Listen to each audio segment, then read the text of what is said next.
Greetings and salutations, everybody. Welcome back to yet another episode of the Snarp Fangle Podcast. Today, I am your host, Jake Metzger. I forgot to write that down today. Today we have the man, the Fugelmeister. This Fugelmeister is currently in a legal dispute with the Wonka Foundation, which wouldn't be the first case against said foundation. In 1978, several Oompa Loompas filed a class action lawsuit against the Wonka Foundation. The case entailed various claims of workspace abuse and child endangerment. The previous case featured various adults who were kids at the time when the child endangerment took place. The new lawsuit, which involves our dear Fugelmeister, claims that there is a 50-year history of workspace abuse, discrimination, and concerning diversity hires that have excluded hiring regular Oompa Loompa contractors. It has been a 16-week legal ordeal for our dear Fugelmeister. David, after all the Wonka Foundation has put you through, do you hold any animosity in your heart? And what are your expectations as we get to the end of this snap-flivolous order? What the heck? Did David write that or did you? This was me! Oh, I thought David wrote that. Do you have anything to say, David? No. Dear Fugelmeister, do you have any words What's of the that even mean? This is your first public appearance outside of the courtroom. Wait, do you have anything to say? Wait, is he filing in class because of the Wonka experience in Scotland? Oh, it could be that. Very much Was so. that you? That was David? I think that was mentioned in the legal. That was mentioned in the court documents and in the transcripts, which I have read all 168 of them. Oh my God. It's been 16 weeks. The 168 court documents. Yes. Well, I do have a follow-up to that, David, if you don't have anything to say. Okay, well, let me ask specifically and hone in of what does this mean for your Peruvian chocolate business? Oh, I gotta say, Jake, things are a little up in the air right now. Okay. But with any hope, the frivolous claims of copyright infringement against me due to my use of the native Doompa Loompa peoples. Doompa Loompa. Hopefully, the judge will recognize that two completely different entities. No relation whatsoever. Doompa Loompas, by the way, ladies and gentlemen, are the yellow-faced Oompa Oh my Loompas. gosh. So, as opposed speaking to of which, David, if he loses this lawsuit and he's forced to leave the country, Peru, and your top competitor rescinds operations in that country, will we see as customers more freedom in the chocolate market? I don't even know what to say. Well, anyway, I'm glad you're a man who speaks for the little man. David, you're supposed to say no comment. Yeah. Anyway, moving on. This man is tight-lipped because of his legal issues. So let's move on to our he's laughing someone who because is he's so also nervous. joining us this evening. We are also joined by a lady who aligns herself with robots and Afro-future genres in both book and film form. Adelaide Metzger. Hello. How you doing? Good. Do you have any comment on the Wonka Foundation's And lawsuit? the Peruvian chocolate issue. Yeah, with the Fugelmeister at the head of it. I haven't been following the trial up to date with it. Sorry, I'm so but sorry. every time I hear about it, I get really, really scared for just my chocolate. I want to be able to buy chocolate in the store. I can't buy the spicy Frappuccino chocolate anymore in Walmart. Really? It's really Spicy. gone. Fugelmeister's brand, and it's really good stuff. See? You know, I don't really care what's going on personally or politically. I just want my chocolate. I don't care who wins. Just give me my dang chocolate. Exactly. I don't care how many Oompa Loompas are immigrating from Peru. Let's move on. And rounding out our fourth chair, we have good old do-gooder and anime expert who might be involved with the current lawsuit, Chelsea Metzger. No comment. No comment from Just Chelsea no comment Metzger. on the Peruvian All right, chocolate well, issue. outside of the lawsuit, Chelsea, do you have anything to say? The greetings to the congregation of the people listening right now. My fingies hurt. Right before we came over, I pulled the ukulele out because I had a really stressful day. Yeah, And ukulele. It's been more than 7 months since I last picked it up, so my fingers are kind of Okay. yeah. Yeah, you It was just good though. strumming- It felt really good. Were you making the new tune to the new Fugelmeister commercial? No, I was playing Barbecue. What? By Paul Williams from the Jim Henson. Barbecue. Yeah, Barbecue by Emmett Otter. Interesting. Well, it sounds like a ukulele It's a song. really fun song to play on ukulele. Good old Jim Henson making them good old ukulele Adelaide made a songs. barbecue dinner, and she went, barbecue, and immediately my head went, oh, I gotta go play that right now. Like, Oh, man. All right. Well, anyway, let's get into this. For those who aren't aware, Snarp Fangle is our conversational podcast we do every week where we bring a topic of discussion to you, the wonderful congregation of those listening today. We are honored to have your attention and time while we proceed to blabber on about that today's topic entails. Adelaide, what topic have you brought to us today of the congregation of Snarp Fangle? I've been really, really excited to talk about book to film adaptation or book to TV or whatever. Or book game. to screen. I used to call it that in school, book to screen. Has to be from a book. Book to Yes. screen. Is that like a farm to table? Like brain to paper? Intellectually, yes. Brain to paper? Intellectually, yeah. Yeah, I just am really fascinated by this topic. I've written a couple papers about it when I was in school. And I was specifically focusing on like novels, but I do want to kind of integrate a little bit of graphic novels for later. Okay. I didn't even know you wrote papers on it. Yeah, I wrote 3 papers. Wow. Yeah, they're in a journal. Well, one and about a the Sherlock Holmes university. movies versus the books. What? I wrote one on the topic itself about why they're class both was this? important. One was an English class, one was film class, and then I can't remember what the third one Like was. some class I get, but what the? I suppose the question is do you feel bad at all that trees had to die for you to write those papers? Absolutely Not at all. not. Nope. F them Screw them We are trees. not. We're anti-Lorax here. Anti-Lorax. Not the Oompa Loompas. Give me precious books. Oh my- Which I also don't was care if adapted into a anyone movie. speaks for the trees. Hey, you can recycle paper. You can recycle books. They're speaking Portuguese. That's what they're doing right now in Peru. Anyway, okay, well, cool. So, as we dive into this, I mean, let's see. What would be your first thing to go off of? There's so much you could talk about in this topic. Yeah. I mean, you can go into favorite movies that are based off books, Right. favorite TV shows, games that are based off books, those that are original, but you find out later they are original. You think it's based off a book. I mean, what do you want to start with? How do you want to tackle this? What direction do you Maybe want to just take? start off with the concept of how sometimes people throw around the term of, oh, Hollywood doesn't do anything original anymore. It's always based off something, or it's always based off a book or whatever. And I've been hearing that most of my life from my mom. And now I'm very against that because I firmly believe with all my heart that without literature and books, there would be no canon event for film. Okay. Like in this Canon timeline, the canon event to help make film was greatly inspired by and because of literature. okay. So, like, if that never happened, Miguel would jump through and like kill somebody. Yep.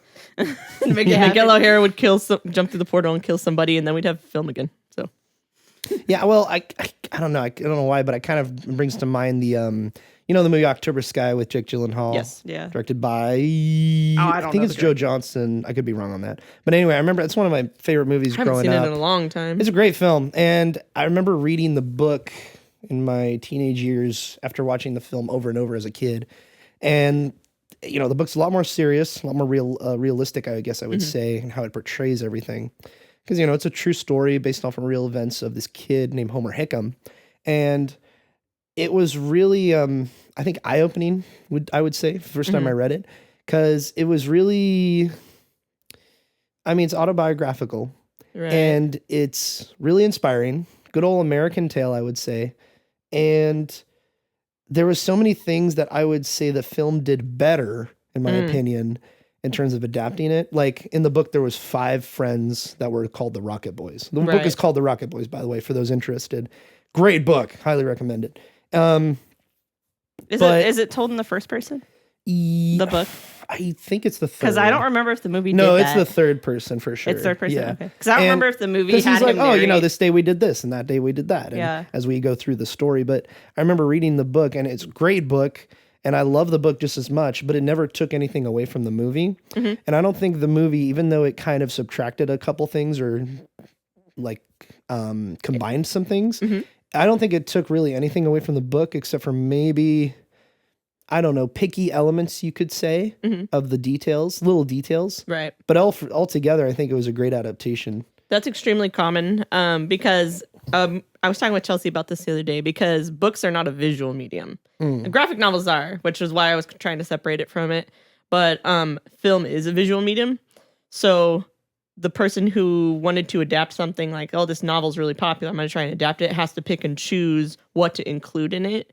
And then there's also the concern of whether it's like a passion project. Do they want to make it because like it's on their heart, like, oh, I just want to adapt my favorite story into a movie? Or is it for Hollywood purposes? Oh, let's try and make a franchise out of this so it can make a lot of money. I mean, most of the time it is just trying to make money. Yeah, when Hollywood's especially nowadays with Hollywood involved, I feel like Hollywood's in a weird spot as of this podcast. Oh, yeah. Because we're facing more strikes in the near future, possibly with the animation industry as well as the graphics department, like CGI people. So Hollywood's trying to figure out how to make more money. So they're kind of scrambling for what's selling the best. And Brandon Sanderson, I was listening to his podcast the other day, and he mentioned that there's a website called bookstats.com where Hollywood producers go there to look and see what books are selling. So, okay, there we go. I guess when they looked it up on he's the best-selling fantasy science fiction author in the world that hasn't gotten adapted yet. But he has so much power over his own work, he said no to them. Yeah, that's why. Yeah, and I hope he keeps saying no. I mean, that's a totally separate topic. We can get to that later. But it's just interesting because, Hollywood nowadays, it's going to be like, what can we do to make money fast? Oh, yeah. Like, they're super desperate. And I get people need to work. People have jobs that work in the industry that need to continue to work. But at the same time, it's like that's happened before where a really beloved book has been taken. It's become tried to become franchise material, which I want to talk with you later about. Okay. And it's just trashed it. Because it's not from a genuine place, you know. We've all been there where we've seen a movie and we're just like, oh, they destroyed it. They butchered my boy. My boy. Yeah. Well, David, let's throw it up to you. I want to get your opinion on film adaptations, but also like some of your favorite standouts to you, as well as what makes a good adaptation. I would say that what makes a really great film adaptation is chocolate. That for sure. But also not being based on books. Books, hate them. Can't stand them personally. Oh, what are you saying, David? Trash. My heart. Utter trash. No, I'm just kidding. No, He's gutted me, bleeding on the ground. I mean, to be honest, like with the thing with film adaptations, in my mind, it's always a compromise because unless it's something like Harry Potter or Lord of the Rings or like Game of Thrones, the audience of the potential film adaptation and the audience of the book is going to have almost no crossover. Right. Yeah. Like you're going to have a tiny minority of fans of the book who went and saw the movie and have some opinions about it. But for the most part, the film is going to bring in a new audience that never even read the book.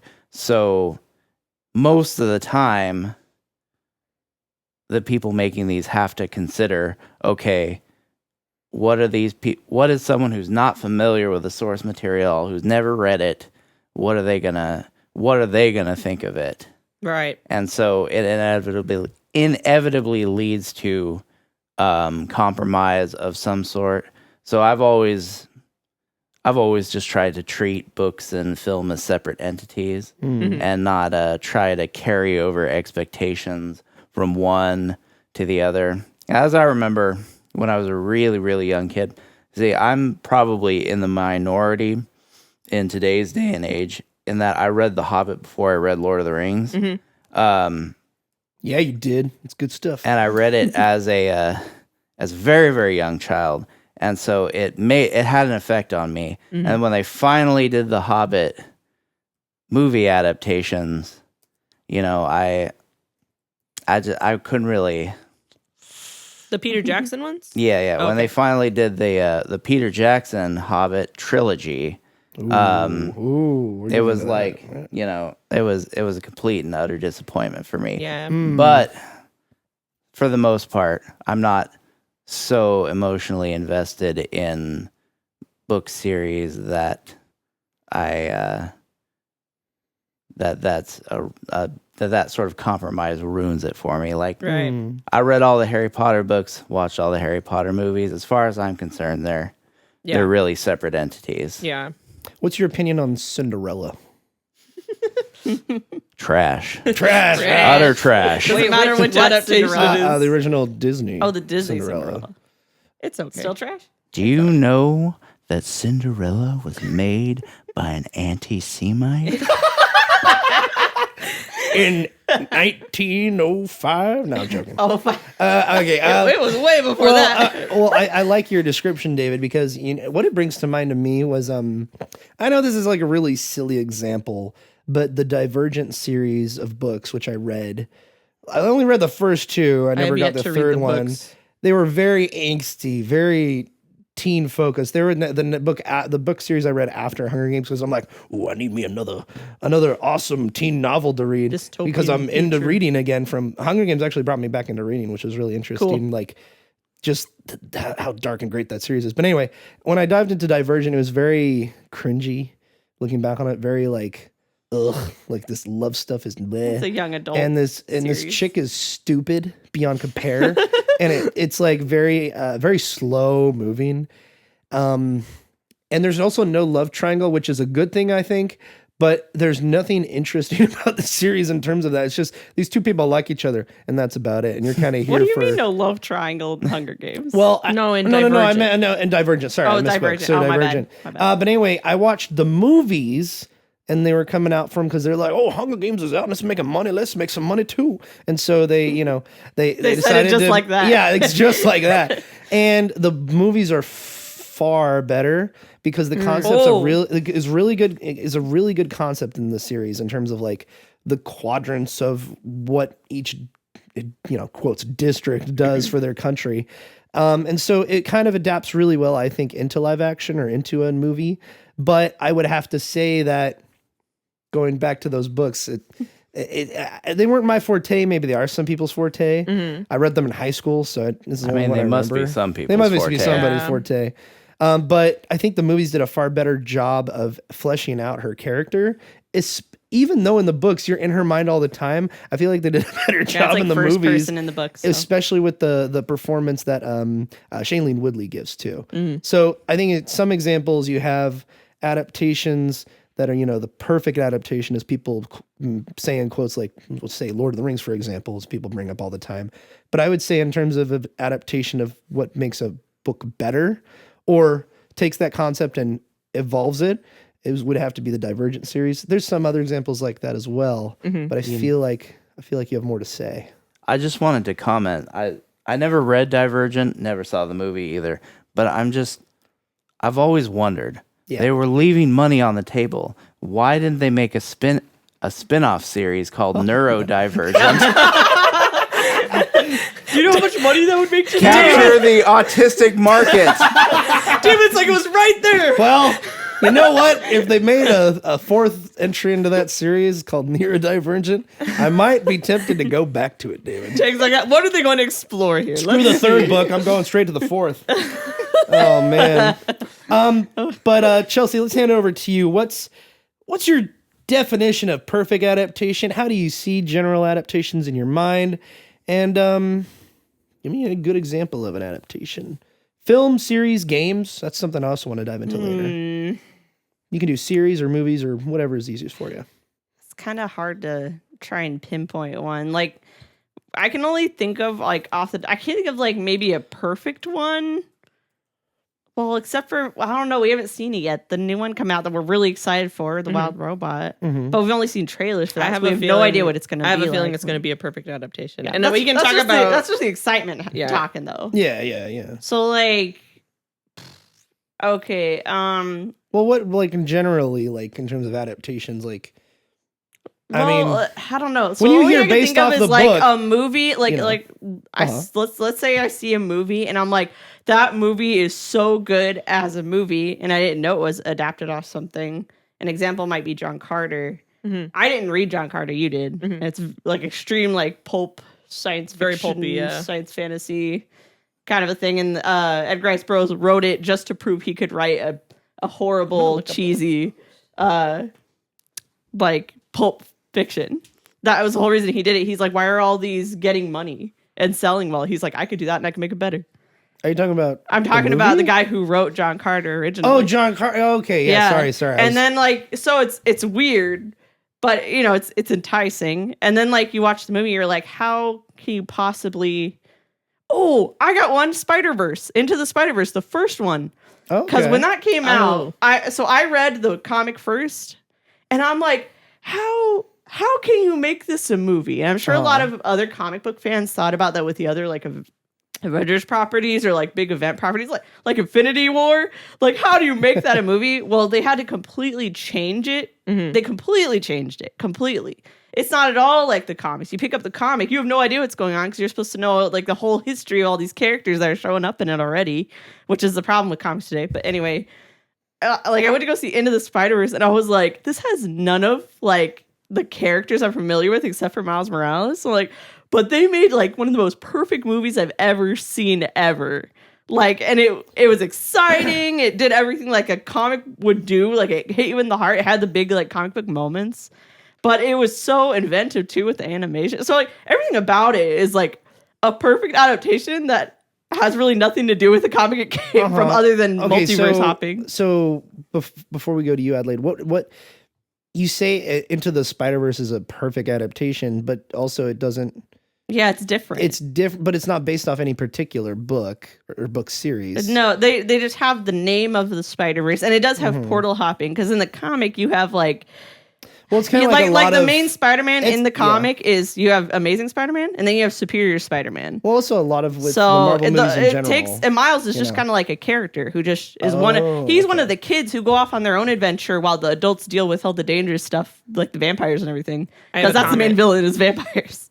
All right, Adley, go for it. That's a great example of what David was saying, that an audience that is completely unfamiliar with the source material, like I never read Spider-Verse. I mean, I know comic books. But like, if you've never read a comic book before, even, and you go to see that movie, and you're like, "Wow!" Yeah, you don't need to read the original source like material. it was able to appeal to every audience, basically. Yeah, almost every single audience was able to go see that movie and come out of it like that was an amazing. And it movie. was so good. It didn't matter, did it? It didn't matter that. And I loved the original story a lot, even though the original story is you know just like any comic book event, it's very convoluted. But, you know, I don't have to understand everything about the event to not enjoy it. Because, like, I shared it with our nephew, Sam. And, like, we just were like, look at that guy. He's really cool. Look at that guy. He's really cool. And I found some, like, maybe 5 really good big moments that me and him kind of held on to. So, like, we didn't have to understand the whole thing.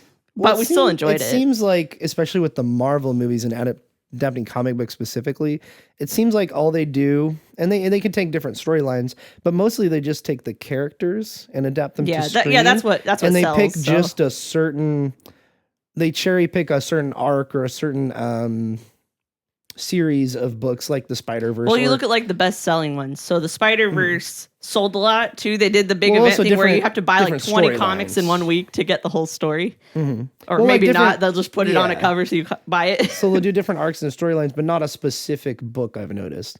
That's kind of like what the Witcher games I see do. They have the first Witcher game, second and third, and they take the character of Geralt and then the books into the games is what I'm talking about. Oh, books into the game. So I forgot that was a book series. Yeah, first. so they took Geralt and they have all these characters from all the books, but it's kind of rearranged and it's made for adapted, screen, right? It's adapted into its own kind of thing, yeah, while taking different storylines and that you can follow throughout different side quests throughout the game.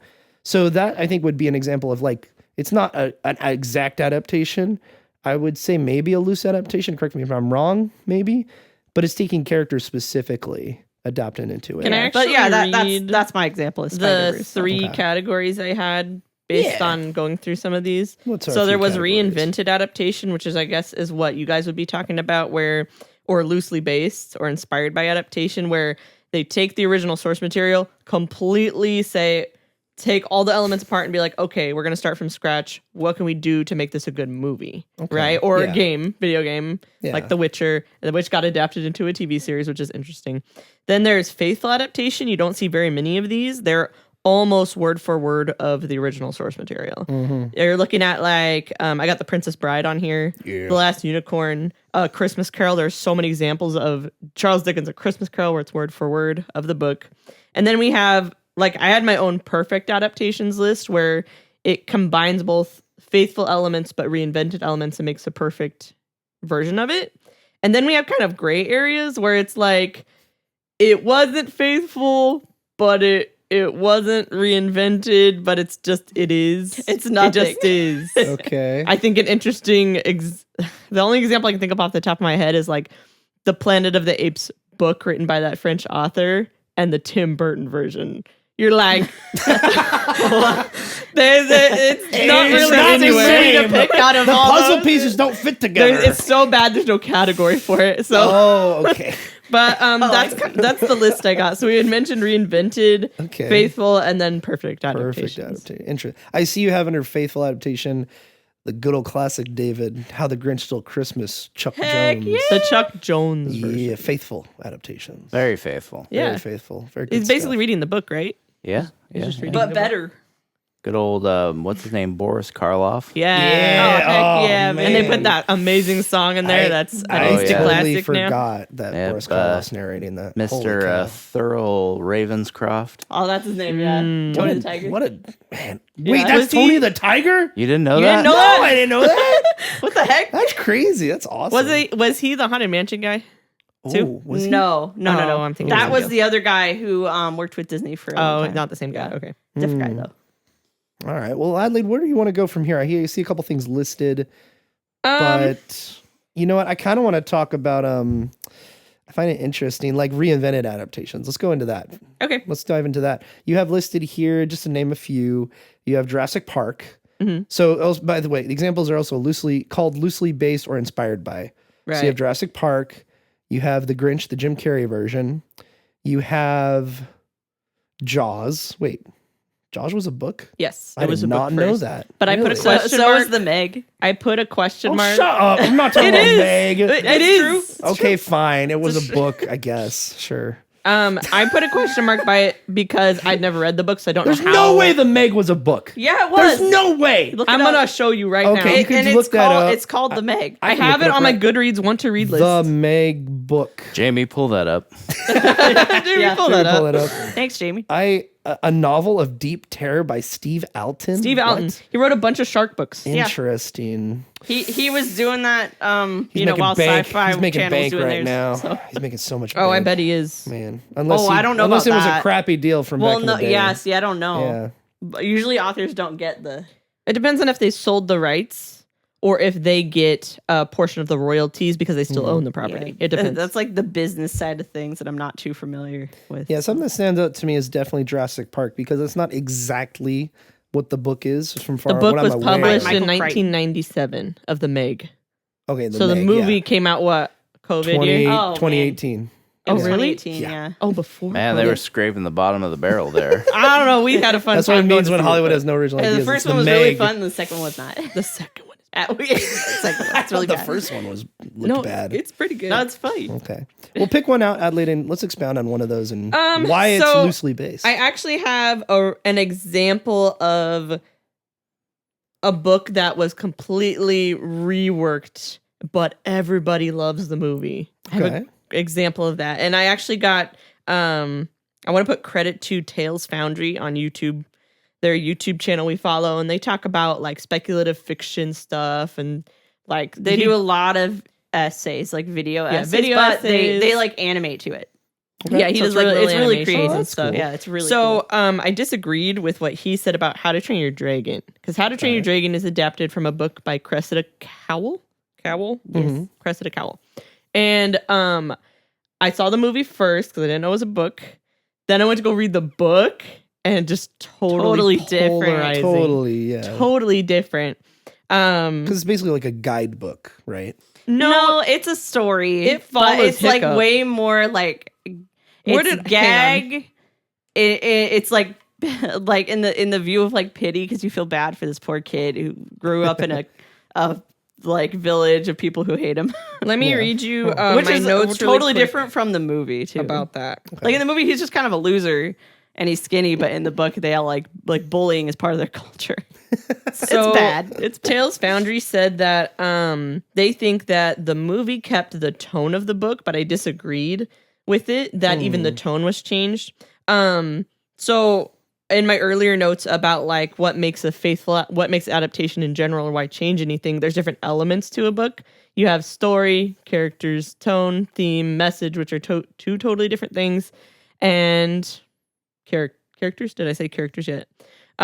So you can take those 5 or 6 elements, and based on how accurate they are to the book is how faithful it is just kind of like how I categorize it. I don't think it matters because I'm not the kind of person who's like, that's nothing like the book, I hate it kind of attitude. But but we've all been there. So I think How to Train Your Dragon took every single one of those elements, totally changed it. The only things they kept the same were some of the names of the characters. So Hiccup, Snotlout, what's the name of his dad? Stoic. I almost said Stormcloak. Stoic, That's not the right. vast. The Vast. Okay. My dad's name's Stormcloak. Do you know what his mom's name is? No. Big boobied Bertha. That's literally her name. Big boobied Bertha. In the book. Yeah, in the book. Not in the movie. Oh, man. Can you already see the difference? Missed opportunity. Missed opportunities is what we're talking about. If I ever saw one. This is a book for children. So names, they kept relatively the same as opposed to Big Boobied Bertha. Yeah.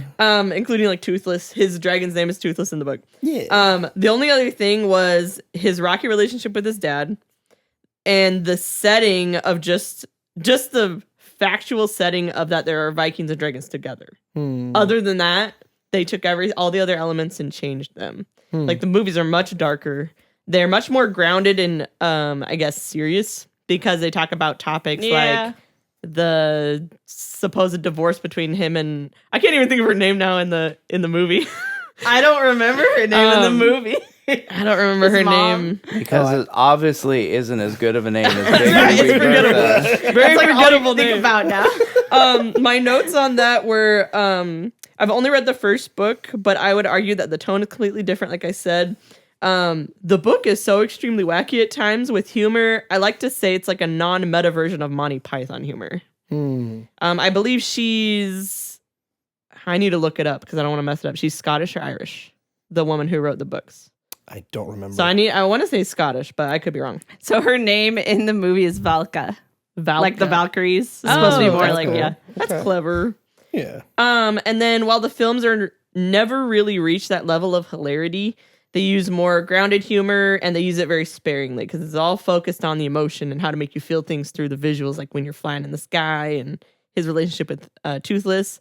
I think the closest the films get to the book at all is that moment in the second movie when the girl sees the pirate guy and the whole world goes in slow motion And she's like all gaga "Whoa," over and she's him. just like Checking looking out at his his muscles. his biceps and stuff. That's the closest. She like to- jumps on him. You're like, Yeah. She's like, take me. He shoots a net at him. She like jumps into the net. Yeah, there's a net and she just jump into it. That's the closest they get to even a speck of the humor from the books because the books are just different.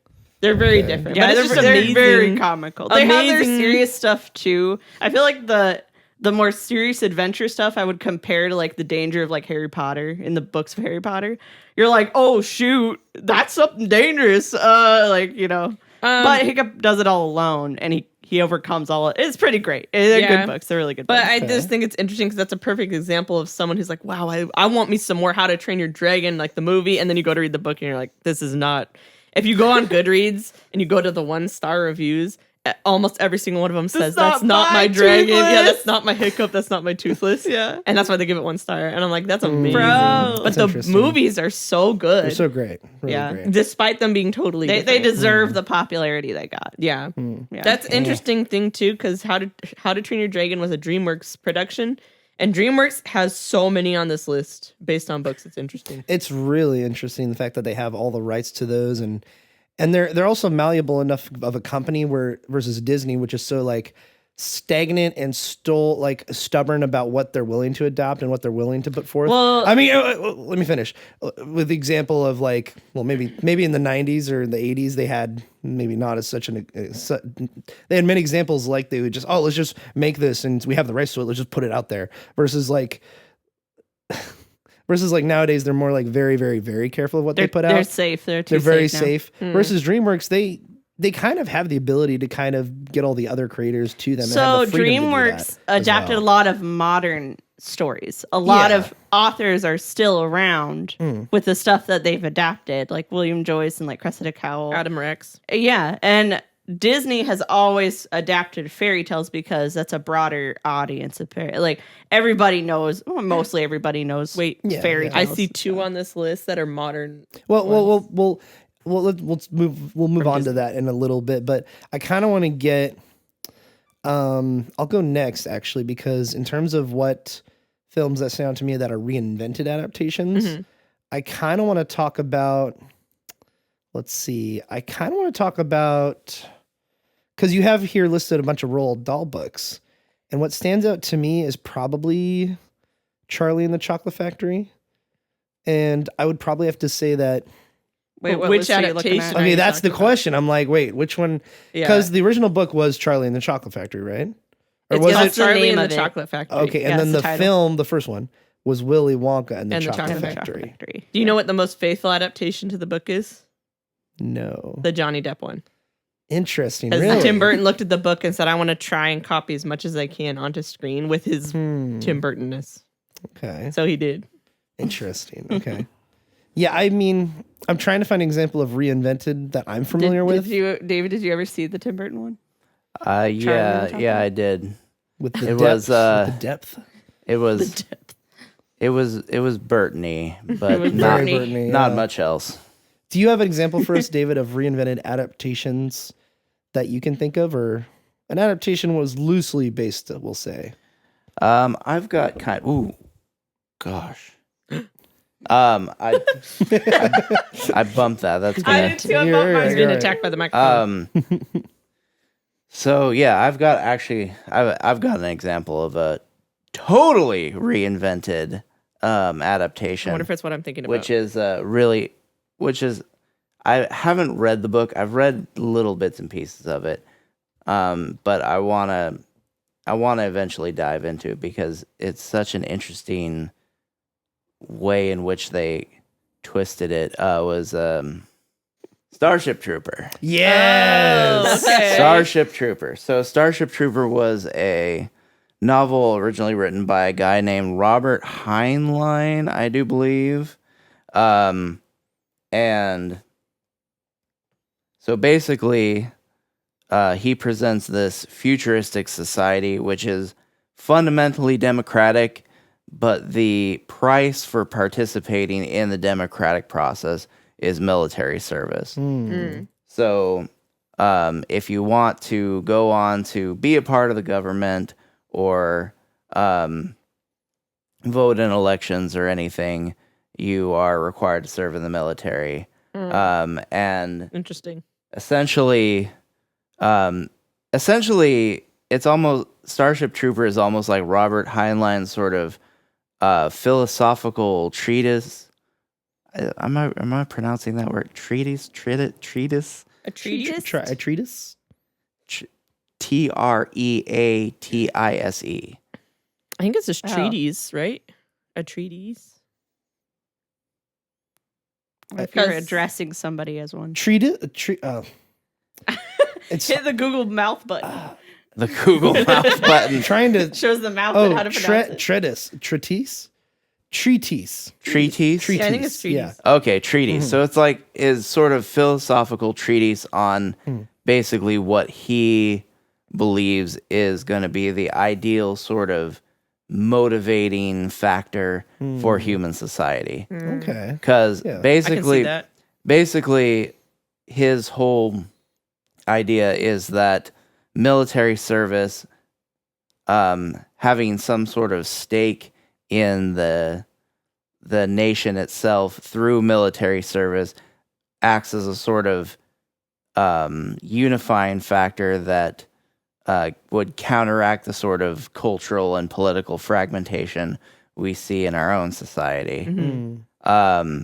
So basically, yeah, the whole story is just him is presented to sort of make the case for his philosophy regarding how society should be organized. As far as I've understood it, like I said, I've never actually read it, but it's on my list. And the movie, like, it's only loosely because they're focusing more on like the battles and stuff. So the movie, no, it's even worse than that. Even worse. The movie, directed by, Is the guy who did RoboCop? Is that what you're talking about? We talked about it just the other day.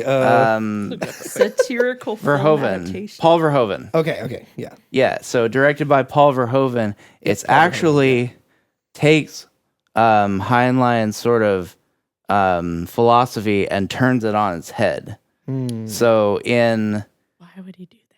So in the movie Starship Troopers, the government is authoritarian and pushes military service on people as a way of as a means of controlling them. Yeah. Okay. And I'm doing my part, you know. so in the book you have the culture, everyone's sort of all in on military service being like a good thing for people to do. Like no one's coerced into doing it, but if you want to fully participate in society, that's the price you pay. And people are more than happy to do it. Or if they don't do it themselves, they understand why it's why it has to be that way, kind of a thing. And then in the new movie. In the movie, it's pushed from the top down by an authoritarian government, and you actually have the main character's parents who are independently wealthy and are actually basically disown him for joining the military. Interesting. Interesting. Huh. So I wonder what they thought of the thought process of during the thought process to adapt it. Like what's going on in their head, seeing like what's going to appeal to a larger audience. And I wonder, it says the film came out in 1997. See, I thought it was earlier than that. I thought it was earlier than that too. Yeah, I thought it was the 80s. That's interesting. It definitely has that 80s cheese to it, but it's Maybe kind of that's why. like a lot of 90s. Well, it's Paul Verhoeven. It It's has Paul that Verhoeven. Paul Verhoeven cheese. There's an to it. animated series from 1988. Wait, really? Oh, Hang on. From the Click on it. 80s? 1988. That's the first adaptation. Oh. Oh, it was an anime. Whoa. Japan got a hold of it, bro. For democracy. That was baby. when they had talked about money. that. That We was when talked their about that economic too. stuff was pretty high. So they were Interesting. making money off of all the toy sales from like Gundam and everything. And like really- outsourcing from America.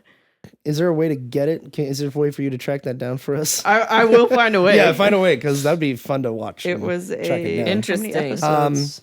Well, I think it's an 6 excellent. episodes. I think it was 25 episodes. 6 episodes. Wow. I think that's an excellent example, David. I remember I haven't read the book or watched the movie, but I always hear people talk about Starship Troopers, and it's kind of gotten a little resurgence in the last couple, I'd say even 10 years. I mean, from people just talking about the concept of it, political debates about that concept about citizen service that turns into citizen privileges, as well as like the game Helldivers that came out, Helldivers 2, where that's basically what it is. It's Starship Troopers, greatly basically. inspired by. For democracy, greatly inspired by. It's for democracy. And All right, you and want it's the done in dub a- or the sub? both. It's done in a very tongue-in-cheek way, but you kind of you get what they're saying. It's satire, and it's really fun. It's interesting. Yeah, but that's a really good example of like, I mean, it'd be interesting to look at either the Something that was loosely commentary- based on something, got its own identity from it, and then something Well, a I feel game like basing itself off of that loosely. They took the theme and totally reworked it. Yeah. So As far as I understand, Paul Verhoeven's goal was to basically dump all over Robert Heinlein's philosophy. like on Interesting. purpose, he's On gonna take it. I'm purpose. gonna butcher it. Yeah. Why? I mean, the movie itself is pretty entertaining, and I would say it's a movie that's worth watching, but it's not. But it's very intentional in the way that it sort of craps all over the message and theme of the book. Yeah, because it's kind of thrown into the list of kind of like cheesy movies, right? Or so I've heard. I've never seen it. I've always been too scared to watch it because I was told it's really violent. Well, I was Got also cool looking bugs. well, you also have the aspect of like the '90s in general. A lot of films in the '90s and late '80s, especially into the '90s, where you had the '80s cheese. You always had the '80s cheese. You always had Commando Yeah. and how crazy it was. But then you also get stuff like I believe Escape to LA was in the '90s and stuff like that, as well as something like Starship Troopers, where it's still cheesy, but it brings a balance to it. Where it also brings you in some gotta show drama it and to seriousness. everybody. It brings into a drama seriousness, but also it did a 90s. I think did a better job meshing the two. And then you have the introduction of Quentin Tarantino's films and all that kind of stuff. Well, it'd be You interesting want me to listen read this disclaimer that the fan subbers put on here? So Oh, it was never translated. It was never translated into English. It was never Wait, translated. it's a fan dub? It's for a Starship Troopers? There's a fan dub and a fan. So fan subs are everywhere. But this Yeah. one, it's a disclaimer, just warning people saying Okay. 1988 Japanese anime of Robert Heinlein's classic science fiction novel Starship Troopers has never been released on DVD. The only available source is a Laserdisc transcription that has accumulated Whoa. errors and defects through several generations of re-encoding. Because I'm sure they would pass it around to like all the cons and everything. yeah, I'm sure, You'd like yeah. daisy chain VCRs Oh together. my God. Despite the impaired quality of the video source, fan subs decided to fan sub the series so that a new generation of viewers could enjoy the adaptation of the story. We hope you enjoy it. Interesting. That's Oh. crazy. That's gonna- a piece of history. I need right to here. watch that now and then Yeah. read the book finally. Well, so. we'll get it later. Yeah. Well, speaking of which, Chelsea, what's your example of reinvented adaptations, or Here, I gotta look at the whether list. it be from the list or your own example, even? Where are we? Reinvented.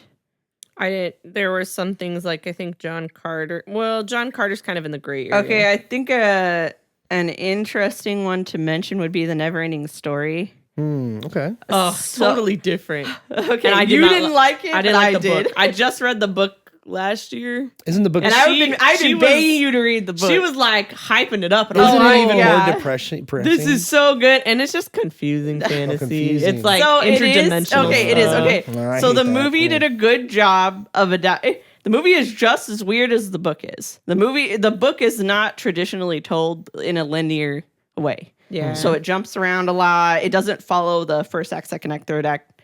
And then like halfway through the book, you get exactly the adaptation of like the second movie where you bring in the same character, but then you bring in like a different character and he starts having adventures with the kid who's the main character in a book. Yeah. The Indian kid. I Yeah. don't remember their names.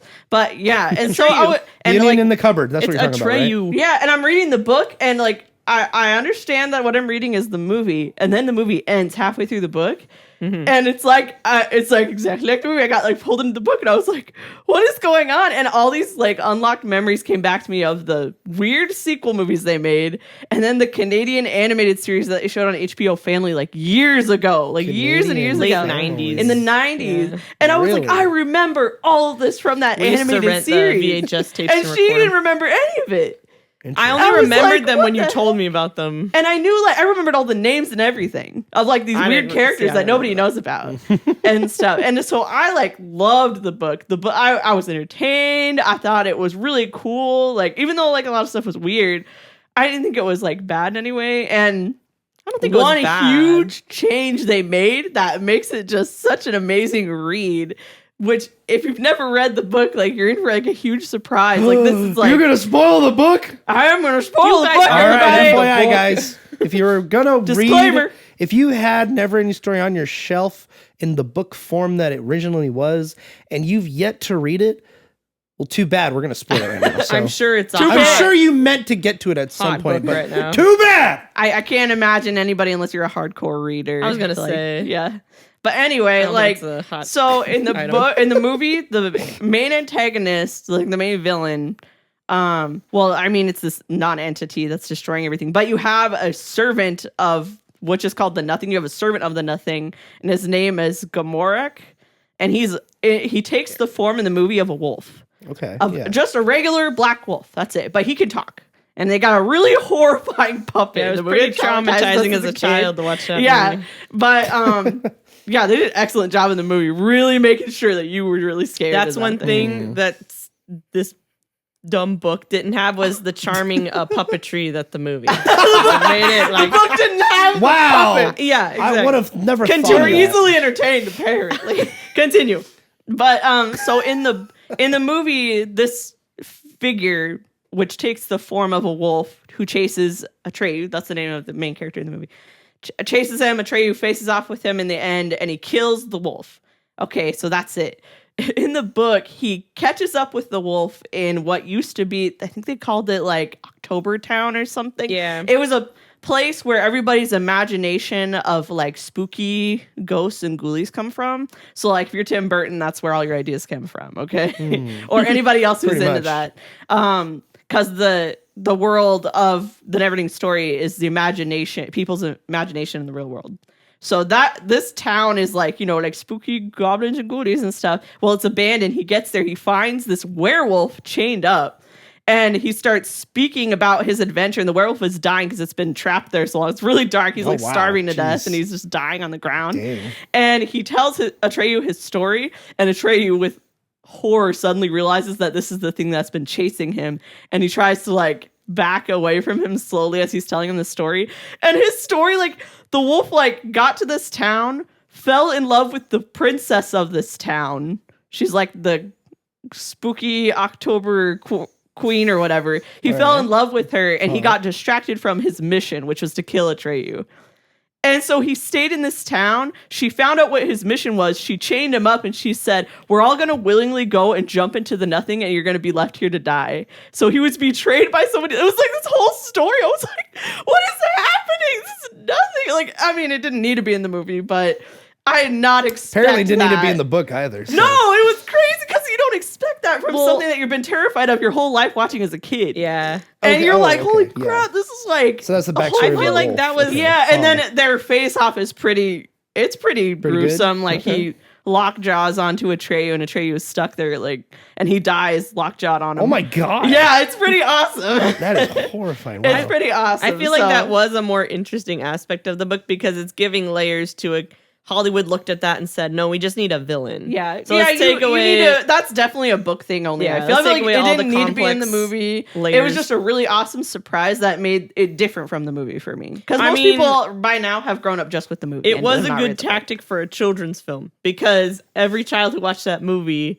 like had nightmares for the rest of their nightmares life. forever. Yeah, like I will always think of that wolf like from the Yeah. movie.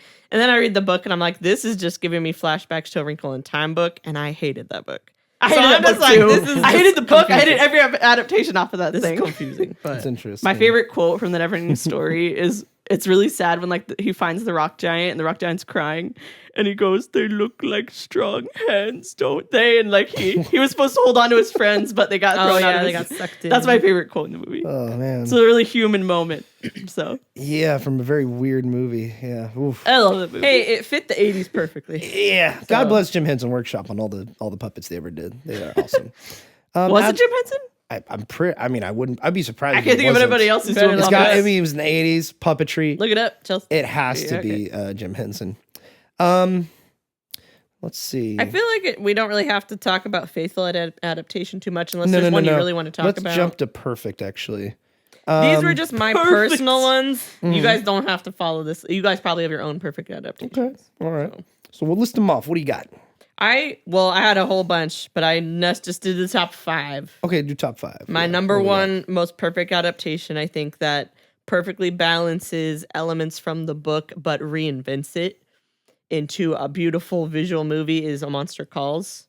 And J.A. Bayona was the director. Mhm. Patrick Ness, who wrote the book, he actually took an original manuscript from the guy. Do you remember the guy who wrote the book?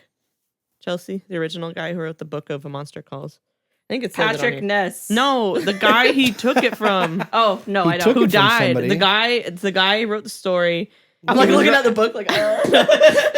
No, I don't. The guy passed away from some like cancer or something. Oh my gosh. Wow. He wrote the book about a boy grieving his mother who is currently dying of cancer. So he took that, published it. It became an award-winning novel. J.A. Bayona took the book and adapted it into one of the most perfect movies ever. Really? Like, it's so good. And I would, Huh. like, you could argue, like, but it doesn't have the beautiful illustrations that's in the book by, I can't remember the name of the artist. The illustrations are really fascinating. They take those illustrations and make animated sequences in the movie as the monsters telling you stories. Interesting. So it's really That's good. what makes it That's really pretty different cool, from just trying to do a cash grab. Mhm. Because I feel It's like not a cash grab, inserting a random animated short story in the middle of a movie is definitely not mainstream friendly. Yeah. At least from a production standpoint, like view. Yeah. Liam Neeson's in it. Sigourney Weaver's the grandma in it. Yeah, it's got some What's the stars. name? Felicity Jones is in it. Who Oh, was in wow. Rogue Cool. One. Yeah, She's she's the the mom. mom. Oh, that's So, cool. Oh, that's the most perfect adaptation I can think of. okay. The most. The Perfect. most. Second would be iRobot. That's way more of a reinvented one. It's Yeah. not faithful. I mean, it is Well- faithful to some parts. It's faithful to the concept of the It's story. faithful to the laws of robotics. Laws of robotics. Yeah, there you go. Exactly. It's not faithful to the book it's named after. It's faithful to the detective mystery series with the robot and the detective. It took a lot of elements Yeah. from those. Yeah. So it's just interesting. So it's not exactly faithful. it was a cool. Like they found a story they liked, but they were like, that's a terrible Well, name. how do And then you they go take- looking down the whole list. Oh, there you go. That's It's the like one. Lord of the Rings. How do you take something that has so much material and condense it into a 2-hour movie? yeah. Like, Yeah. how do you do that? That's the thing. Like any adaptation, you have to write it for a totally different medium. Mm-hmm. You have to plan it out different. That's why stuff gets changed so much in a lot of ways, because it can't like.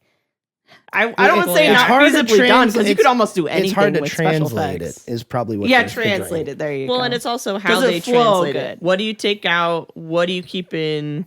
And then you have all those deleted scenes that are in tons of movies and stuff, like the including Lord of the Rings. Spider-Verse, like you had to completely change the story, right? Yeah. Like no one's gonna know who Superior Spider-Man is. You could have made a movie about him, but it would be very unpopular because it would be Yeah. so dark. But I think iRobot took all that source material, including Isaac Asimov's plethora of short stories, because the moment where Sunny has the dream, which is actually one of the, I guess, kind of a plot point, which shows the end of the movie, Yeah. where he says, "The man on the hill isn't me, it's you, detective." Yeah. And then you find out the man on the hill is actually the robot. Yeah. Was one of the first robot short stories Isaac Asimov published, called Robot Dreams, about a robot who could dream.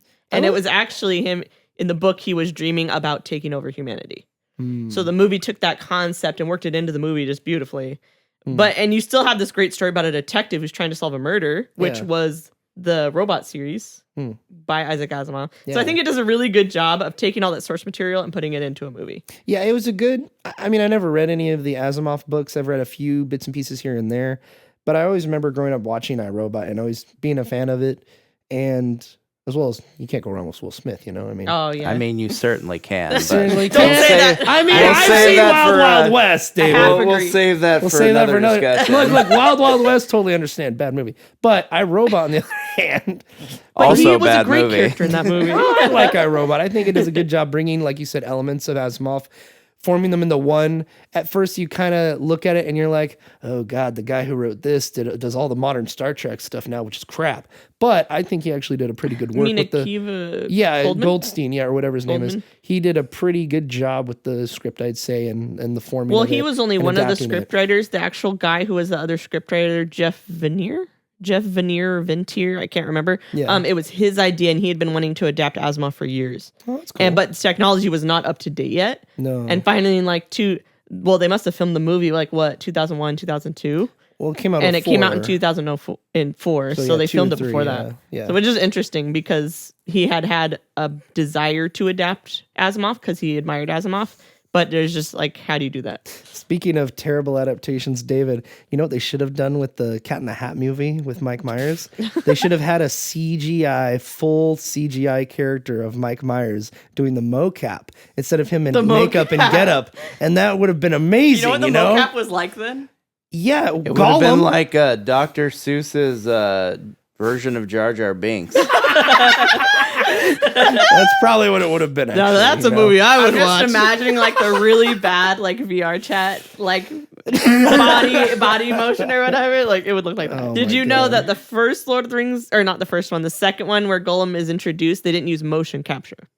They painted over. No, they didn't. Yeah, they Yeah, just paint him over. Yeah, That's how they used to do it. Yeah, they didn't have Which that is technology. pretty cool. I can rapid fire these other three on my top Yeah, just rapid five. fire it. Yeah. Jim Carrey's A Christmas Carol. Pretty good. Directed by Robert Zemeckis. Pretty dang The good. 3D one. The 3D one is even visually is a very faithful adaptation of the book, because there's segments in the book where they describe him holding onto the robe, the like belts tassel of the of the Ghost of Christmas Present, and all the things you see in the movie are direct copy and paste of what's in the book. So it's like it's stuff. really There's like even stuff like just mentioned in passing in the book that they show in the movie for like a passing moment. Yeah, it's really interesting. Yeah, it's crazy. Cool. Really interesting. Like read the original story and then watch that movie. You're gonna catch it. Like despite it's pretty crazy. 3D-itis, because it's a 3D movie. Yeah, made for literally 3D. You had to wear movie, glasses to watch it. Despite that, and I think there's only 2 segments in that movie that aren't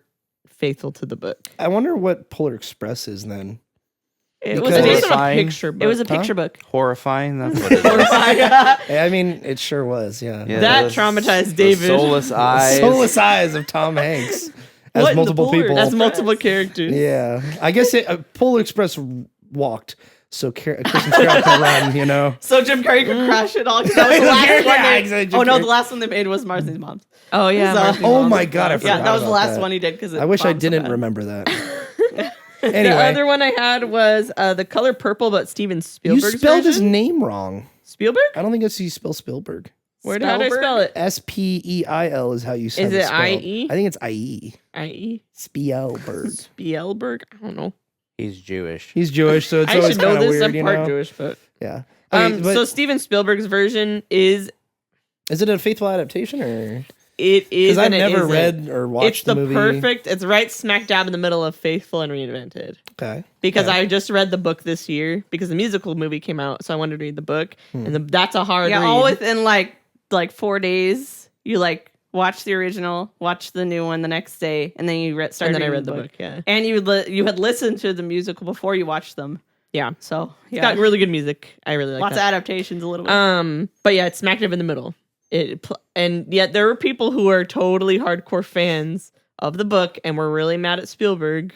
Well, they were mad at him for a bunch of other reasons too, but part of them were mad because it's not an exact adaptation and it wasn't 100% faithful, even though there are so many scenes that are in the book that made it in the Spielberg movie. I think it's also just how it was portrayed and the fact that he was a white director. People did not like that white Jewish boy directing a movie about it. Yeah. A black story. So look it up. It's true. No, I know. I remember hearing The about other it, one, I don't love Lord of the Rings as much as other people do, but I do have it on there because it is a perfect adaptation. I think, how do you take all that material, like we said? But Peter Jackson knew exactly what to take out and be like, Yeah. we don't need to include this. And there were even songs that didn't make it in the movie that were that on was the a little soundtrack. bit. That was sad. was the That's something that I songs. appreciate about those films is that you find out how many songs are in the Lord of the Yeah. Rings. And then you find out that they're like, holy crap, there's so many songs in this book. What the heck? Yeah. And then you watch the movie, you're like, all right, is this going to be a musical? Nope. Yeah. I'm ready for a musical. Ralph Bakshi's non-music. It's not a musical. Yeah. You can barely see what's going Those on. were in that my movie. top 5. I have Okay. other ones on that list, but we can move on. Yeah. David, let's go to you. What's your perfect adaptation? All right. So when I think of perfect adaptation, so one thing that definitely came to mind was Lord of the Rings. Mm-hmm. Mm-hmm. It should be on Unlike- everyone's mind. Unlike the Hobbit trilogy, the Lord of the Rings trilogy is quite excellent. Yes. Mm. But one one that came to my mind just now while you guys were talking, and I haven't thought about it in years, but it really is a perfect adaptation, is Blade Runner. Yeah. okay. Electric Dreams. So the Blade Electric Runner Sheep. is Electric a Sheep. movie based on a novel by Philip K. Dick called Do Androids Dream of Electric Sheep. Which obviously they had to change the name for the movie adaptation because no one's gonna go to see a movie called Do Androids Dream of Electric Sheep. That sounds stupid. I'm not gonna go see that. Was there a Twilight Zone episode called that, or am I thinking something else? No, I don't think so. You're probably thinking of something You're else. thinking of the Ray I'm Bradbury thinking of the one. one called, You're that thinking- had the word Android in it. You're thinking of the Ray Bradbury one. Okay, Um, I thought for sure though. No, it's not. It's not a Twilight Zone episode. but yeah, so Do Androids Dream of Electric Sheep is great novel. Really, really great novel. and I feel like the movie adapts the basic storyline, adapts the characters, but it changes the direction of how the story flows. Yeah. In some in subtle ways, some more drastic ways. Like the location is like the general location that the story takes place in totally different, because Really? you have Blade Runner, which is confined to, what do they call the city, Neo Tokyo or something? Yeah. I don't remember. I want I've to only say seen the original movie once. I think it's Neo Tokyo. I'm getting no, up it's with in that LA, or right? Akira. I think it's No, in LA. no. Like, It's no, it's a fictional city. It's a fictional city. Gotcha. I can't remember. There's some sci-fi movie that takes place in a city called Neo Tokyo. I thought it was Blade Runner, but it might not be Blade Runner. There's San Francisco and Big Hero 6, which is San Francisco and Tokyo mixed together, but I don't think that's but it. Anyway, yeah. Anyway. Blade Runner takes place in a made-up futuristic city, whereas Do Androids Dream of Electric Sheep? Basically, it's almost like a romp across this, the sort of post-apocalyptic sort of future wasteland sort of thing. It's very different, like across America, basically, because he starts off in one place and then he's like on the run, and he moves halfway across the country to this place where like nobody else is, and it's very interesting. according to the short story, it just says a deserted post-apocalyptic San Francisco. Interesting. So huh? California is heading down the hole. It's always been that It's way. always been heading there. But yeah, so the locale is a big difference, but then there's also just subtle differences of how the story plays out. But the basic story is the same. You have a guy who's tasked with retiring androids, and then he hooks up with the girl who ends up being one, and all that. Spoilers. All that. It's pretty hard to spoil a plot point that happens in like the first 15 minutes of the movie. Yeah, it's I think that's a good pick. It's a classic. Now you're talking about the original cut or the final cut of the film in the terms of adaptation. Well, okay, so yeah, because that the is dream sequences didn't get introduced until I believe the director's cut or whatever the second cut was, and then the final cut they kept those in as well. no. So the I'm just talking actually, about I don't know theatrical about the dream sequences. Oh, now okay. that I think Yeah. about it, I was gonna say something, and I was like, wait a second, I don't actually remember. Now you're making him think. That's the okay. That's okay. The one thing I do remember, the final cut is the superior version. Yeah. Oh yeah. Now I would say any of the versions are great and worth watching, but specifically the theatrical version really whiffs it at the end. yeah. So Whiffs in, like in spoiler alert for Spoiler this alert. really old movie. So basically, what's his face? Ridley Scott. Original vision was to have Deckard and the girl live happily ever after, but with the realization that these replicants have a fixed lifespan of, what was it, like 4 years? I don't remember. Honestly. So they can't grow old together. Basically, it's never explicitly you don't hear Harrison Ford be like, well, too bad we can't stay together, but let's have fun while we can. But it's implicit Yeah. in what you understand from how the replicants work, that even though they just go off together and live their life, it's going to come, their happiness is going to be cut short at one point. So it's kind of a bittersweet ending. But so that's how Ridley Scott made the movie. and the studios were like, hell no. Come on, man. Let me do what I want. Hell no. Let me do what I We want. don't know They're what like, happy ending. yeah, so... Wait, they didn't want a happy ending? Yeah, I was going to say. No, they saw what he made, Oh, okay. and they said, hell no to Hell that. Okay. To that. And Interesting. essentially, they recut the ending and had Harrison Ford narrate that's a right. voiceover that explained that she was a special replicant Oh who my god. didn't have the inbuilt lifespan restriction. What? Like, Because seriously? because it's for those of you who don't know, it is explicitly stated in the movie that the limited lifespan that the replicants have is a design feature. Yeah. The main antagonist, his whole quest is to try and track down the creator of his creator to try and cure him. Yeah. But he finds out that even though it was done on purpose, it's all that stuff is basically encoded in the very core of his being, and there's no way to change it. Except for the lady that he. But because the chick, I can't remember her name, but the chick, was she played? I can't even remember the actor's main name chick? now. The main yeah, chick? the main chick. I think she was played by Daryl Hannah, right? I don't remember, man. But yeah, I'm looking it up now. But yeah, it's But the main chick was supposed to be a replicant version of the Tyrell of the Tyrell Corporation, like Tyrell founder, the founder of the Rachel. Rachel, yeah. So Rachel was a replicant version of Tyrell, who is the creator of the androids, a replicant version of Tyrell's daughter. So she was So that's made the excuse they she was gave. made to look like her, and she was also even implanted with memories.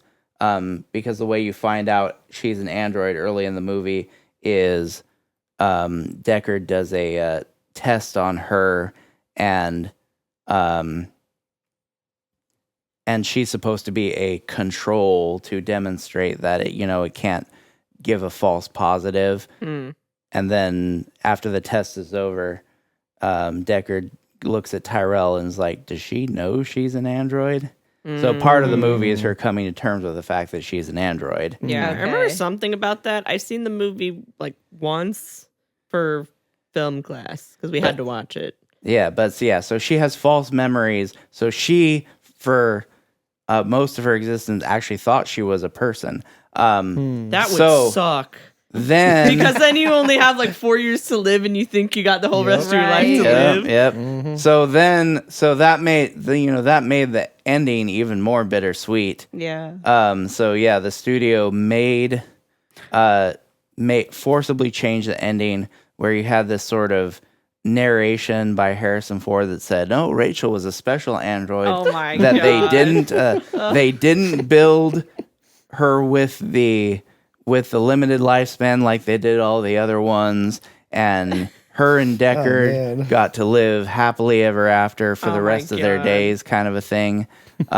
Which is just, It's silly. I When understand. did Silly how it they become a handled it, Disney? too. When did Disney take over? Like, I understand why they did it, but it's just like, it really just like takes Takes it out. Yeah. the whole mood out, like the throws the it's whole an mood obvious off. Away from it. it's an obvious like middle finger. Like, Oh yeah, absolutely. you know, Okay, wait. like we're stupid or something. But some people who wouldn't know like anything about like Right, the if you just story or watched anything, it, but- like the conquest of the Planet of the Apes you showed me the other day. It's like one of the worst Oh, butchered so bad. endings ever because the Really? original ending was really bad with test audiences. So they Yeah. did try to do It's like the a darkest happy movie out of ending. the whole franchise. They tried to do like a happy ending, and it's obvious that they zoomed in to cut off his mouth. It's so you bad. don't They see him zoomed into talking. his eyes and his forehead. So he So has that a you don't see his mouth narration moving. over it, saying like, "No, we're not gonna kill people. We're gonna," and then they Yeah. reverse the footage of the apes gonna kill this guy, and they go, they reversed it instead of them going reversed it, up they to bring kill the him. They hands down. reversed it of them putting their weapons. It's down. so funny because like and then for- they show his mouth moving, and it's like not. it's matching not at synced all. up to the words that are saying. thing, And he's all mad looking when they show him doing it. yeah, and like she didn't say Oh my anything. All she gosh. told me was that the ending was changed.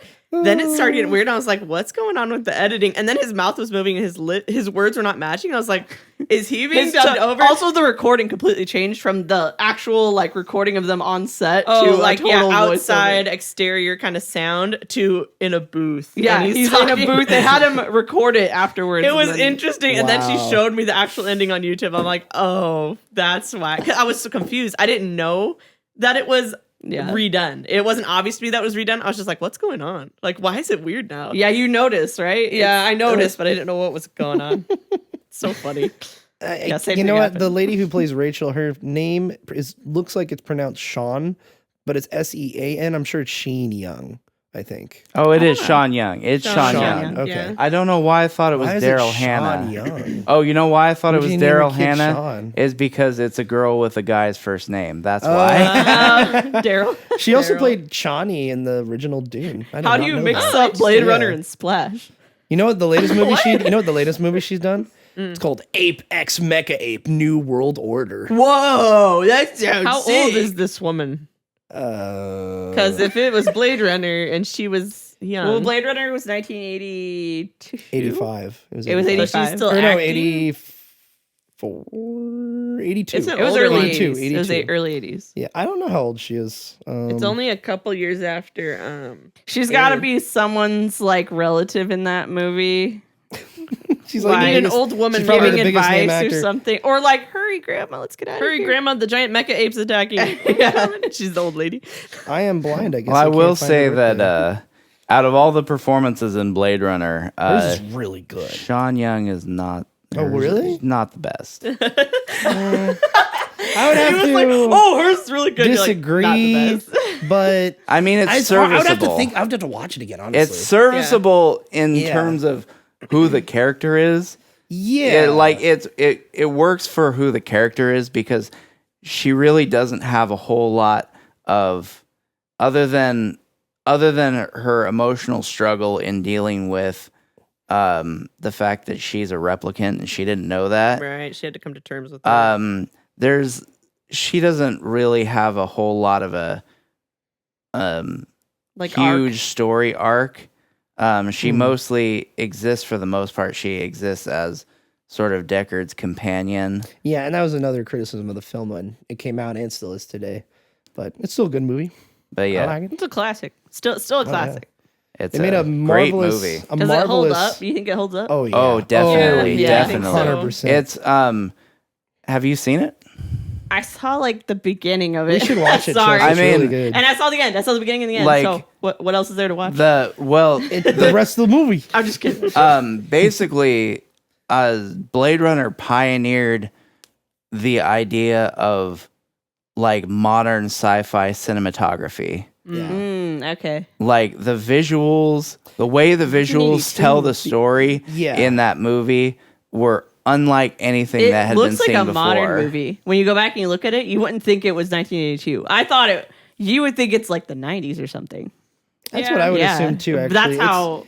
it's how very well ahead that of is. its time. And Ridley Scott. I mean, Ridley Scott did Alien, I believe, in Yeah, '78. that was also in 1978. also- That ahead of one its too. time. You wouldn't think Like, that was very ahead of 4 its years time. later, he does Blade Runner. It's like, holy crap. yeah. But also like the sequel, Blade Runner 2049, marvelous sequel to a movie that was based off this book, a short story, and it's just awesome. It honors what came before as well as just bring in new elements as well. Still So got that I love both of them. neo-futuristic yep, feel, you know. yeah, and it's Did just you have awesome. a perfect adaptation? Well, let's go to Chelsea next. Actually, No, So- I said in you did. You're yeah, in the perfect. beginning. Perfect. That was sorry. reinvented. Oh. What about your perfect? Well, I adaptation? couldn't think of a perfect adaptation because the ones I like are not like I haven't Wait, found a How What about, about- the perfect anime adaptation? What about Inception. Guardians? Because we were going to talk about how Williams choice. That's not a direct adaptation. No, but though. it's a reinvention. But don't you think that's like a perfect? You can way to consider it your reinvent perfect adaptation. Mm, Adelaide how do picked you out robot. reinvent- That's not a it's too perfect different. adaptation. It's too different. It's its own thing. Really? I feel like it uses the name only. Mm, And some of the characters characters. only. Yeah, even the characters are totally different. Kind of like How to Train a Dragon. We're talking about Rise of the Guardians by DreamWorks. DreamWorks, yeah. It With- based off the books called The Guardians of Childhood by William Joyce. Mm-hmm. By the way, William Joyce has his hand in a lot of stuff. He loves film. He wanted to get into film, and he ended up leading him from art school and film school into illustrations for money, like just scrappy whatever they Concept needed. He did art, some all that fairy tale stuff. books. Yeah. He found his own style, and he realized this is what I want to do. And he is my favorite, like one of my favorite children's authors and I put illustrators. his initials on all the ones that. So he did Rise of the Guardians, Meet the Robinsons, Epic, Blue Sky one. He did Epic? Yeah, that was it's based on a called book The he Ballad of the Really? Leafman or something. Oh. Or the He did Leafman. the hit Faith No More song, Epic. Wow. He's very multi-talented. Very talented. Multi-talented. And then yeah. I wrote for Faithful, The Fantastic Flying Books of Mr. Morris Lusmore. That was an animated short that got adapted from his stuff. He's all over he the made place. he made that though. Roly Poly It Oly. was by his Oh, his yeah, company. he did It was Roly by his Poly Oly. company called Moonbot Studios. Yeah. So that's not just an adaptation; it's something he did and he made. It's like a based direct off thing. something. That he should be wrote. our next ranking video, David. All roly-poly episodes. He's Roly. That'd be something else. I think we'd have to be on drugs to get Yeah. there, you know? Pretty much. Yeah. Don't you ever catch me? To you guys. Well, I would say my perfect adaptation would probably I have two examples. Okay. One that I'm not passionate about, one I am. The one I'm passionate about is Is probably it Death Note? No. Hey, I like that No. movie I adaptation. I need to like finish that the film on anime. Netflix. Let me finish the anime first. See, she don't like. She liked it. She liked it. She liked it. I like the movie. Stoner. Heresy! Burn her, the witch! But Willem Dafoe is the creepy Screw guy. it doesn't matter. He's the only He was surviving. misused. And it has the best on-foot chase scene I've ever seen in a movie. How many On-foot movies have chase you scene. seen? I mean, you see him in like Born Identity. Have you and stuff seen like North that. by Northwest? Yeah.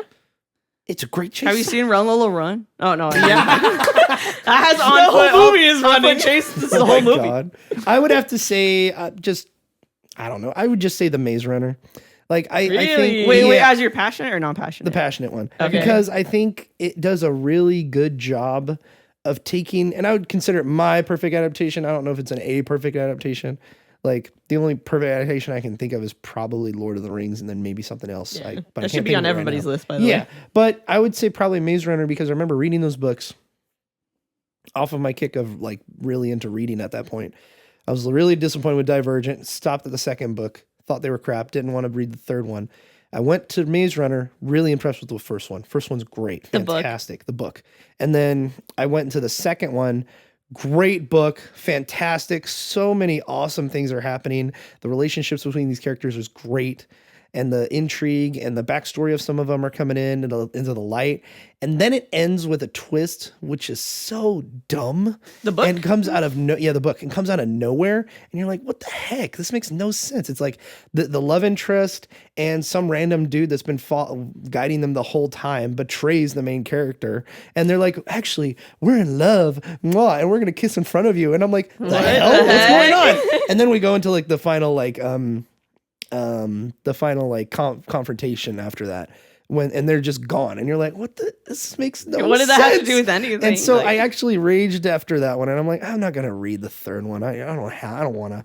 So I watched the movies and it's kind of the Divergent kind of scenario where it takes the books, makes it even better, and expounds upon and really invests in characters, which is what I really loved about them. Did they change the ending of the second book? They did, thank Okay. God.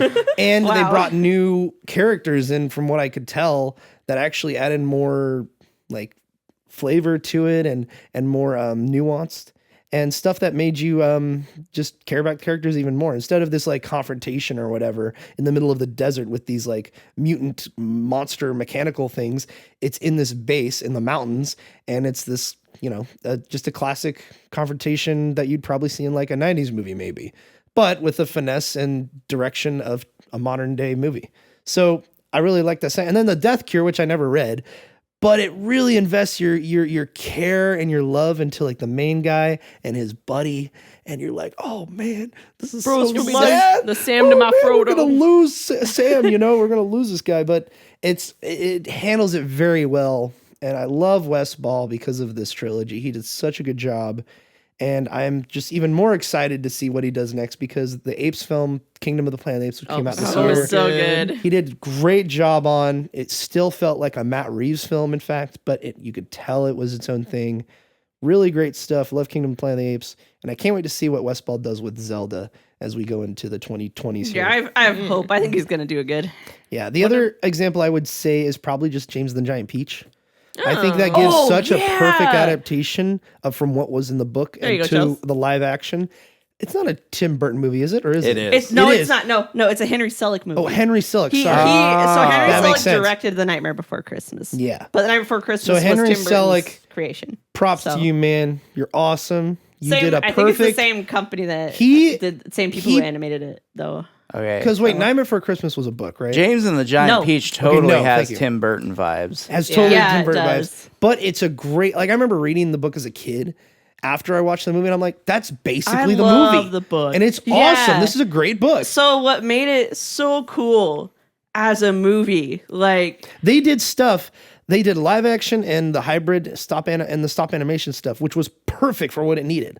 Especially in the time they also can the do fact CGI. that it's like Disney kind of fits that it's animated. Oh, I didn't But know Disney also did it. like Forgot about that would be hard to do with like people I in would say costumes or something. the casting for each character is great. Oh yeah, and especially the also voices as well. So what Fantastic. makes it so good though, as like an adaptation, which is what this is why I don't like Fantastic Mr. Fox the movie Really? because I love all the songs. Too many Wes Andersons. Well, That's what we were he took talking all the about the other songs day. out. They Oh, took yeah? like there were a bunch of songs in Fantastic Mr. Fox. They took it out, and I loved it so much about that. It took away all the charm of the characters. But in James and the Giant Peach, they kept all of them, but they reinvented it in a way you would never imagine a song like that sounding. Because when you're reading it, it's basically just a poem. It can sound like anything in your head. And then you have Like Lord of the Rings. who did it? It was I'm looking up the right now. Henry it, Selick, no, it's the guy who did the music for James or for Toy Oh, Story. Danny Randy Elfman? Newman. No, Randy Newman. Randy Newman. Really? Yeah. Randy Newman did the music. I'm pretty yeah. Dang, I'm You know the looking song it at the up. end? That's an original song.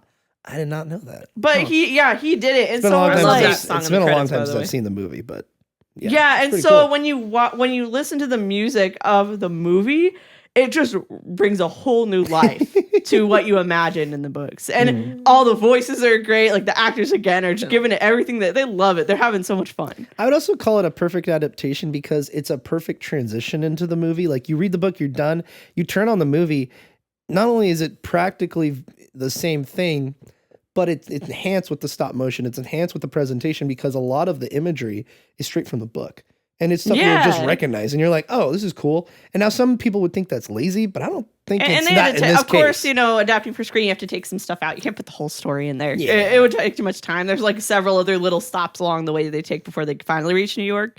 But yeah, it's good anyway. It's like, what a good movie. That's good stuff. That was a good example. Interesting. It says Felicity Dahl, Roald's widow and executor of his estate, after his death, began offering film rights to James and the Giant Peach Really? in 1992. 92. And He was among so those against interested that. were Steven Spielberg and Danny DeVito. Yeah, right, Danny. He went on Matilda instead. And then Walt Disney acquired the rights in 1992 when it was being Well, with offered. Matilda- That's so crazy to me because Roald Dahl was so against like TV and like film, I would say, because he was open about it a lot. Like that's from that era though, the anti like TV is going to destroy our generation and rot our children's brains. Oh, it is. And he Randy was very Newman. passionate about keeping books alive because people really thought that books were just going to die. And of course, that's proven not to be true today. They're just as popular as they've ever been. Yeah. I'm looking up the guy who illustrated James and the Giant Peaks and all It's of the Lane Roald Dahl. Smith. That's his name, Lane Smith. So the movie used Lane Smith's illustrations. He was a character designer. Quentin Blake. Blake is what I'm talking Quentin about. Blake did the books. Okay, that's what I'm talking about. Lane yeah. Smith did the character design for the movie. They did a reprint of Lane Smith's version where he illustrated the whole thing Oh, in his that's way. cool. Okay. Yeah. Well, I would even say that Quentin Blake, who also actually illustrated a couple Dr. Zeus books, which we talked about on our Zeus ranking. Yeah, I didn't know Sorry, that. Seuss like, what? ranking. Seuss. Sorry, Seuss ranking, not S. Zeus. David got up from the chair, was gonna strangle Jake, and then he said it correct. I saw the eyes. He's like, I said, once I corrected, David's like, so he illustrated those Seuss books. And I feel like even though the illustration is different from the book to the movie, or even the whatever the other guy's name is, Lane Smith. Smith's version of it, I think Quentin Blake, I still see his art in the movie when I watch it, and it's like the style and the Henry Selick kind of isms that are in there kind of fit with him as well. So, I think stop motion was the right way to go. There's so much synergy It's weird. It's British and weird, between the but book it fits. and It's the movie. British and weird. And it's really good. I love James and the Giant Peach. It was scary as a too. kid, even though it's not that scary. Yeah, that really. whole sequence too was movie original. with them Underwater going pirates, water. the giant hurricane monster. It doesn't hold a dude. match up to Neverending Story though. Well, not being in terms scary of to crapping children. kids' hearts out, but yeah, you know. Y'all should do for October. Y'all should do the scariest stuff, like the most traumatizing children's moments or whatever. Like, you should do Oh, that. yeah. That'd be interesting. yeah, Yeah, yeah. you should totally do Really that. dig down deep. What Yeah, really there's scared you as a kid? there's plenty of those for sure. I feel like children's movies in the 80s and 90s were We had the 80s. just so dark. Dude. Yeah. They weren't afraid to do anything. Even they like weren't afraid. They weren't afraid. even Page Master, which was in the 90s, was horrifying. Oh, Even man. Brave Little, that's even like Brave a Little really Toaster was so traumatizing. scary. Oh, I hate Yeah, that that movie. Dude, Brave I Little hate Toaster. it. That's a good movie to talk Crazy. about if you talk about like mood, because really like Tone. and yeah, stuff. tone. Like Like it's a very tonal shift? It's kind of depressing. Like the atmosphere of the whole movie is really depressing. I wonder if Brave Little Toaster is based on a book. I don't know. Probably. Like on a kid's book or something? I have no idea. Because that was It was a John that one- Lasseter one. not. Well, what? He worked on it. It was one of the first Really? movies he ever worked on. He also That's animated cool. too. Well, what was the guy that did the animation that does all the Don Bluth. Don Bluth? Yeah, that was it. Yeah, It was a Don Bluth movie. that's cool. Can I list some movies that are considered bad adaptations real quick? Let's get into it. Okay. This We don't have to thing. get into all of them. But Jake, I was Because I curious. definitely want to talk about one of them. You saw it? I'm looking at the list right here. Okay. Well, Look at you it saw right it? here. So Oh God, you have. Oh no. So let me tell it. hang on. So my mom would argue against Ready Player One because she loves that movie, But and she's I never do. read the book. Yeah, I've never read the book either, and I love is the movie. significantly better, but Yeah. the movie Steven Spielberg was told to adapt, make a movie out of this really really popular book that has sold millions. Yeah. Which is a Hollywood, cliche that happens Yeah, today. yeah, yeah. And Steven Spielberg said, "Okay, but I think I for want to bring my own stuff. for into it, you know? condensing a book like that takes Yeah. place in a virtual world, Steven Spielberg did an all right job, but it's not the best." Well, Okay. okay, so you got to look at who's putting out the movie, who has the rights to Warner it. Brothers. They're going to be putting their own characters That's in the there. thing. You got Master Chief in the movie. You got Iron You got Giant. Ninja That's Turtles, all which is not in the, nostalgia, that's like, not in the book. You have pulling the Overwatch. strings. Why? Yeah, Yeah. yeah. See, it again. Whoever has the rights, they're gonna put their own stuff. Well, And in no the matter what you book- do with that movie, it's gonna date itself. Well, in the regardless. book, the guy who started that hunt or whatever, where they're hunting for his keys and stuff. Yeah. In the book, it's just the 80s. It's Yeah, just just the nostalgia 80s. from Yeah. the 80s. So Yeah. Back to the Future, which makes an appearance in the movie. So it's isolated to the 80s, but the movie took let's see, what's nostalgic today to the Right. adult audience? So they It's got the gonna be Iron Giant in different there. than Yeah, than the they got. people There's before. a whole bunch of Easter eggs. Yeah, There's some where's anime my stuff in where's there. my Tim Curry legend? Tim Curry as Satan cameo from Legend. I mean, why isn't that in there? We still gotta watch that, Jake. Yeah, we still gotta watch that. I want to watch that. Oh, you should get on so- that too, David. yeah, you I should wanna watch hear what you Legend wish- with Why us. don't we just do a movie night? Yeah, We could do that. Yeah, watch Um, Legend. Yeah. Tom Cruise. Actually, every single Yeah. one of these movies were made to make money, and that's why they failed. Is kind they of the point of don't movies. have the Yeah. charm that the adaptation. So let me just rapid All right, fire them, go- and then I'll okay, toss it over. Ready to you. Player One and what So I got else? Ready Player One, The Spiderwick Chronicles, the first movie, because there's a series that just came out. I haven't seen it yet. Artemis Fowl, shush. Peter Jackson, Percy Jackson. Peter No, Jackson. Percy Jackson, the Lightning Thief. One of my How dare favorite you say that novels. about my man. My- Peter Jackson and the copyright thief. That's what Copyright. All right, so okay, I read that as Peter Jackson. It says Percy. Me too. I Percy read it as Jackson. Peter Jackson. Percy Jackson. Okay. Based all on right. Percy Jackson and the Lightning Thief by what's the guy's name? Oh man, that poor man. Rick He looks like a hobbit. Riordan. Ender's Rick Game Riordan, yeah. and whatever. Aragon. Wait. How is Ender's Wait. Game a bad Ender's Game, adaptation? a bad adaptation. That's not a bad Well, adaptation. Wait, She's what was saying the it last wasn't one you said? popular when it came Oh, out. the last one I said was Aragon, the Okay, Aragon. dragon. Completely movie agree. That Okay, everyone but- forgot about. David, let's talk about Ender's Game. Yeah. Yeah. How is that a bad Yeah, adaptation? it's not bad. Explain yourself. First Yeah, off, did You read come the into book? our house. First off, the book is awesome. I love the first Ender's Game. It's great. The book is great. Yeah, Love it. Orson Scott. Wait, Card did is you very read it? Talented. I got partway through it. What? You never even finished it? He's doing the Muppet. The wavy hands. I went full Kermit. You never go full Kermit. Never go full Kermit. Kermit T. Frog. But apparently they took out one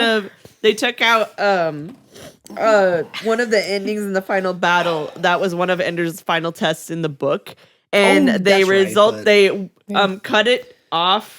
That built on his character. It was like how he was able to intellectualize the machine in order to manipulate the game that he was supposed to do. And they, I guess, watered it down in the movie to him just using somebody else as a shield.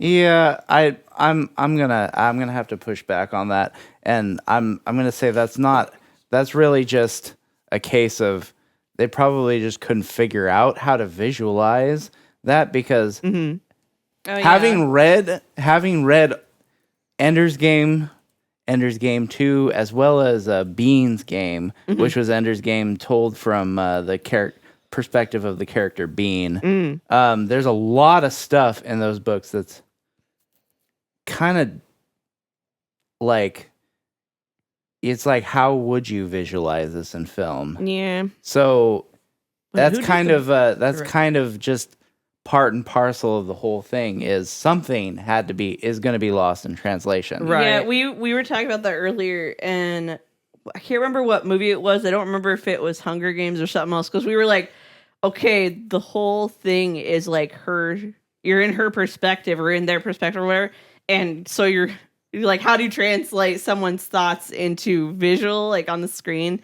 And one of the tricks a lot of screenwriters do is just have people say out loud what was going on in Right. a person's head or whatever, Yeah, just exactly. an easy Monologue. cop out. But yeah, like how else do you do it? Well, in the So- Hunger Games, we talked about this, was it yesterday or the day before, that there's a lot of moments in the Hunger Games where Katniss is in a space, like she's in an elevator or something, and she's got all these thoughts going on in her head. So it's a lot of, Dialogue. really just concentrated inner character dialogue. moments. Yeah. And in the movie, they're just filming her staring.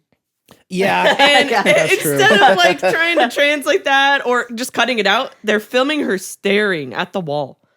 And so it's like, okay. So you're just trying to guess, like, Oh, you based know off why your I own was acting that way? experiences, what- Because I was Ender wigging out. That's why.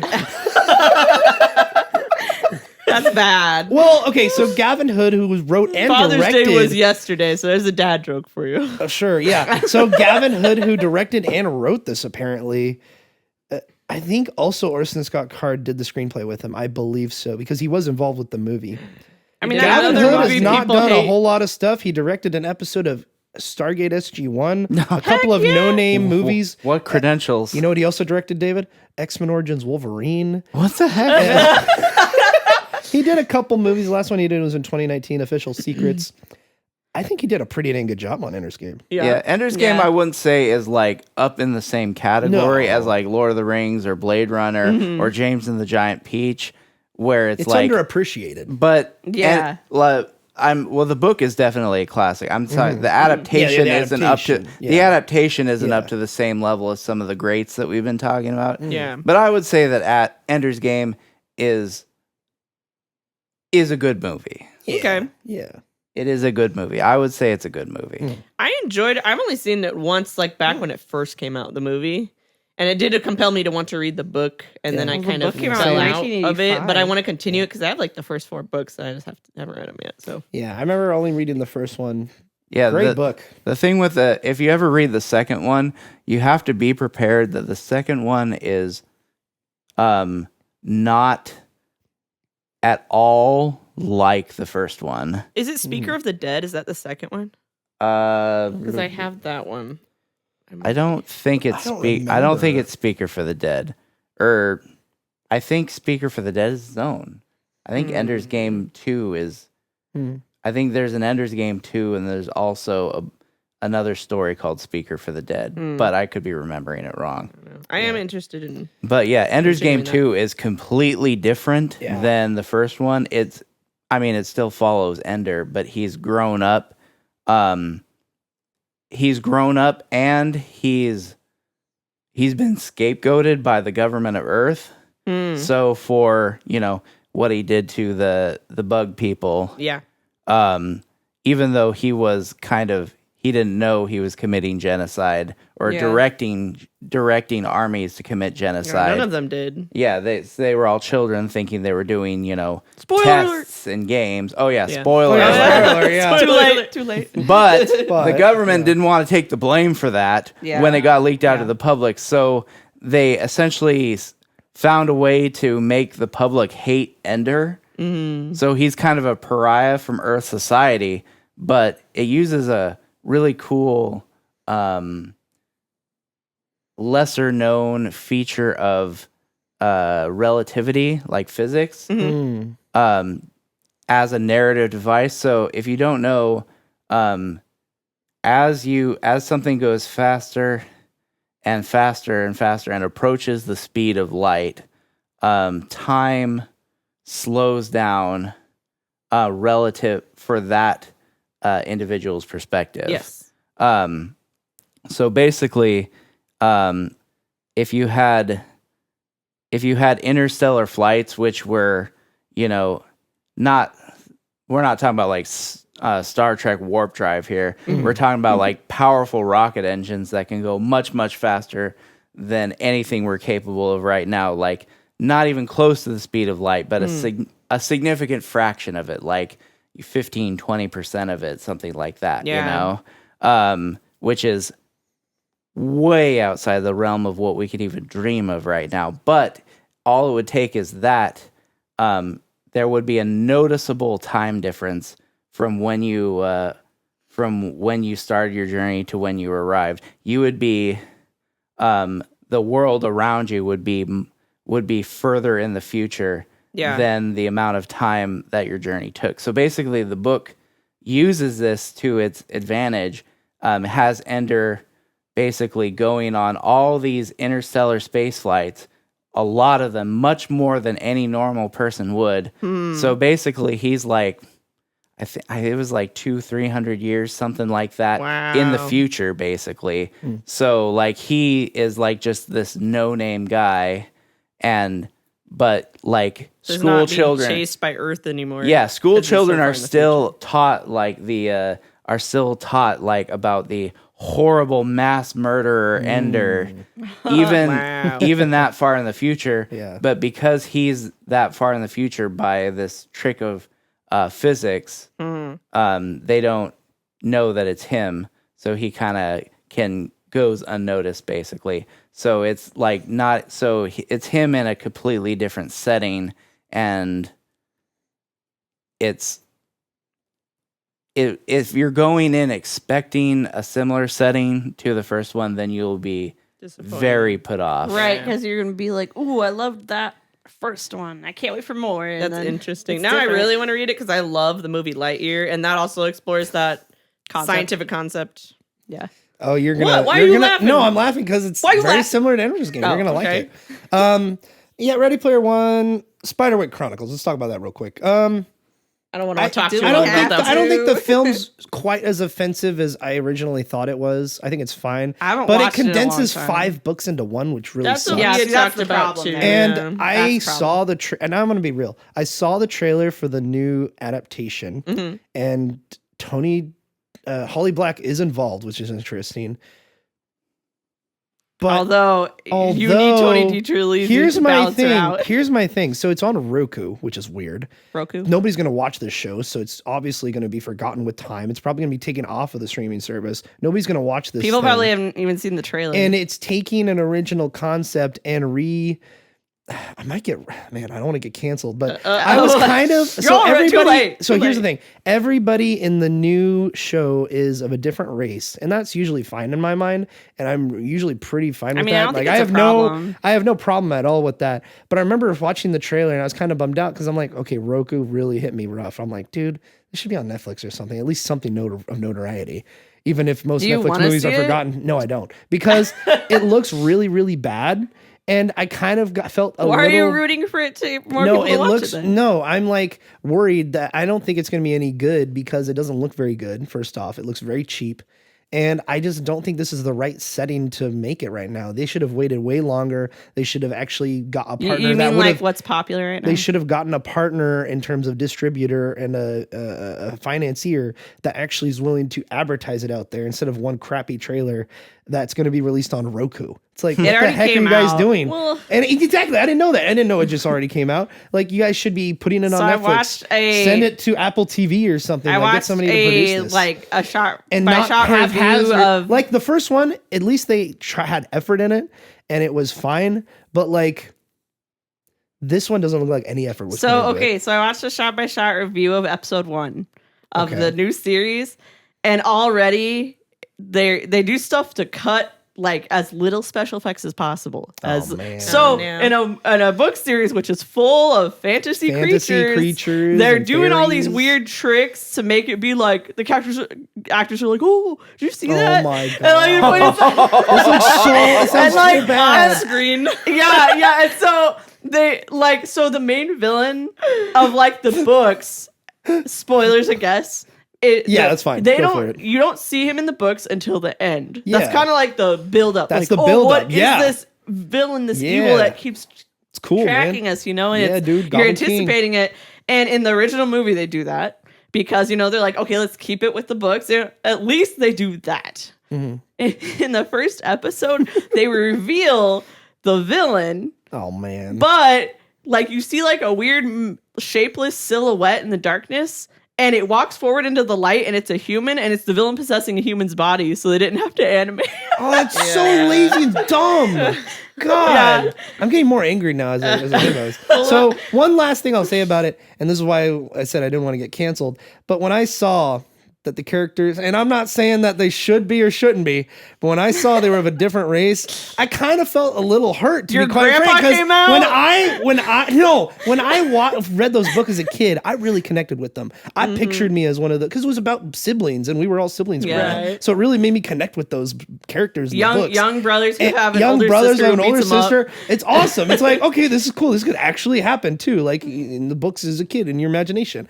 But like when I see it, I'm like, I mean, that's fine, but it's like It's not not what I want it mine. to be. It's not what I pictured it to be in my Yeah, mind. right. That's They yeah. should totally just straight up just do an anime or an animated series of this, because that way you can get Tony Yeah. DiTerlizzi involved and Holly Black and have them base it off that style and just. And you can even play around, have it painterly, have it anime or whatever. Just so much stuff you the can rights do. didn't get screwed up yet by And then whoever if owns it's it right now, just yeah. put it on Apple and TV then if you like get his next greenlit for series. season 2, you already have a second series of books you can go off to, which was the sequel series. Yeah, Right. it was. So it makes perfect and Mark sense. Hamill narrated it. And Mark Hamill narrated. Had Mark you can Hamill bring in him the back. show. You can bring him back. But he's not even involved with the Roku series. So anyway, I'm not gonna be mad about Spider-Man Chronicles anymore. Cancel me if you want. I just didn't picture that way. That's Speaking of bad adaptations or bad adaptations, Bad adaptations. I love that. Not bad adaptations, bad adaptations. this just popped into my mind. Are you guys familiar Oh with man. a series of unfortunate events? Yes. Yes. What did you think of the Jim Carrey movie? I liked it, but Okay. I didn't. I like me some. I did not. I don't I like did it not. because that's the reason we got the Spiderwick movie, David. They they try to condense 3 books into one. Spiderwick's like, hold my beer. And then their beer spills out of their friend's hand. And they're like, oh put 5 shoot, into we it." can't put 5 movies in one book. Ah! He's going Kermit I'm going again. Kermit again. Okay, I did not like it. Okay. I liked it just because I like my good. I liked Lemony Snicket's involvement with the movie. He was good natured about the whole thing. Right. He's that kind of he's a guy. very He's a satirical person. I Very feel like self-deprecating. I feel Yeah. like Jim Carrey was the perfect Uncle Olaf Yeah. Just the rest of the movie was just disappointing. I feel like it was Jim Carrey giving 110% like he usually does. Yeah, especially in this- everyone else is right. down But here. then like everybody else is down there and acting like a straight movie. But it's like well, Meryl I don't know. Streep, like, oh no, Meryl Streep. Okay, yeah, She's you're right. into it. You're right. And John was Cleese fine as in well. I totally forgot. Yeah, all I the forgot other that John Cleese was in that movie. me too. Yeah, Wait, John who is Cleese. he? No, He's it's it's not John Cleese. It's I know the name. the Shoot. Scottish guy or Irish. Yeah, the Scottish Scottish guy. guy. Scottish. The It's the Scottish guy? I can't remember his From, name. He's great. He's really great. Look him up. Billy Connolly. Billy Billy Connolly, yeah. Oh, He plays okay. Monster Uncle Montgomery. Monty. Well, what about the Netflix series? Did you guys ever finish that? How or far did I we want to get? finish it. haven't We got to finished like it. episode 3. I watched up to book I 7 already or did 8. like it one felt thing. a lot like I the liked it wait, a lot. Oh, so I liked- it felt a lot like the new series. What's the new book series he Oh, did, which is a the- prequel? Where have you been? Or what's it No, called? all the wrong questions. All the wrong questions, questions. yeah. It reminded me a lot like that. So they already did something in the spoiler alert. They already did something in the Netflix series. Wait, that- I haven't finished it. No, you would have seen it already. I got think. to when they were going to the ice and I got to book 10. I got to book 10. Oh, we didn't even we get didn't that get that far. far. And they Okay, already okay, revealed it. You're fine. The parents are alive. Okay, yeah, that's right. And I forgot did about that. not like that they kept the parents That's alive. accurate to the book. Because they are alive Yeah. early on in the Oh. series of the books. They are alive. You don't know it yet. Yeah. You find out by book 11 in the Grim Grotto, they are somewhat alive. Yeah, at some one point- they were alive. At some point, and yeah. that's what's awesome about That's series the of unfortunate mystery events. of it. That's the That's mystery, the and the mystery way it of it. unfolds is. I love it, Mystery. I didn't I kind of realize want to that. watch Books are good. finish this series. But anyway, all right. Wait, David, did you have anything else to say about a series of unfortunate events?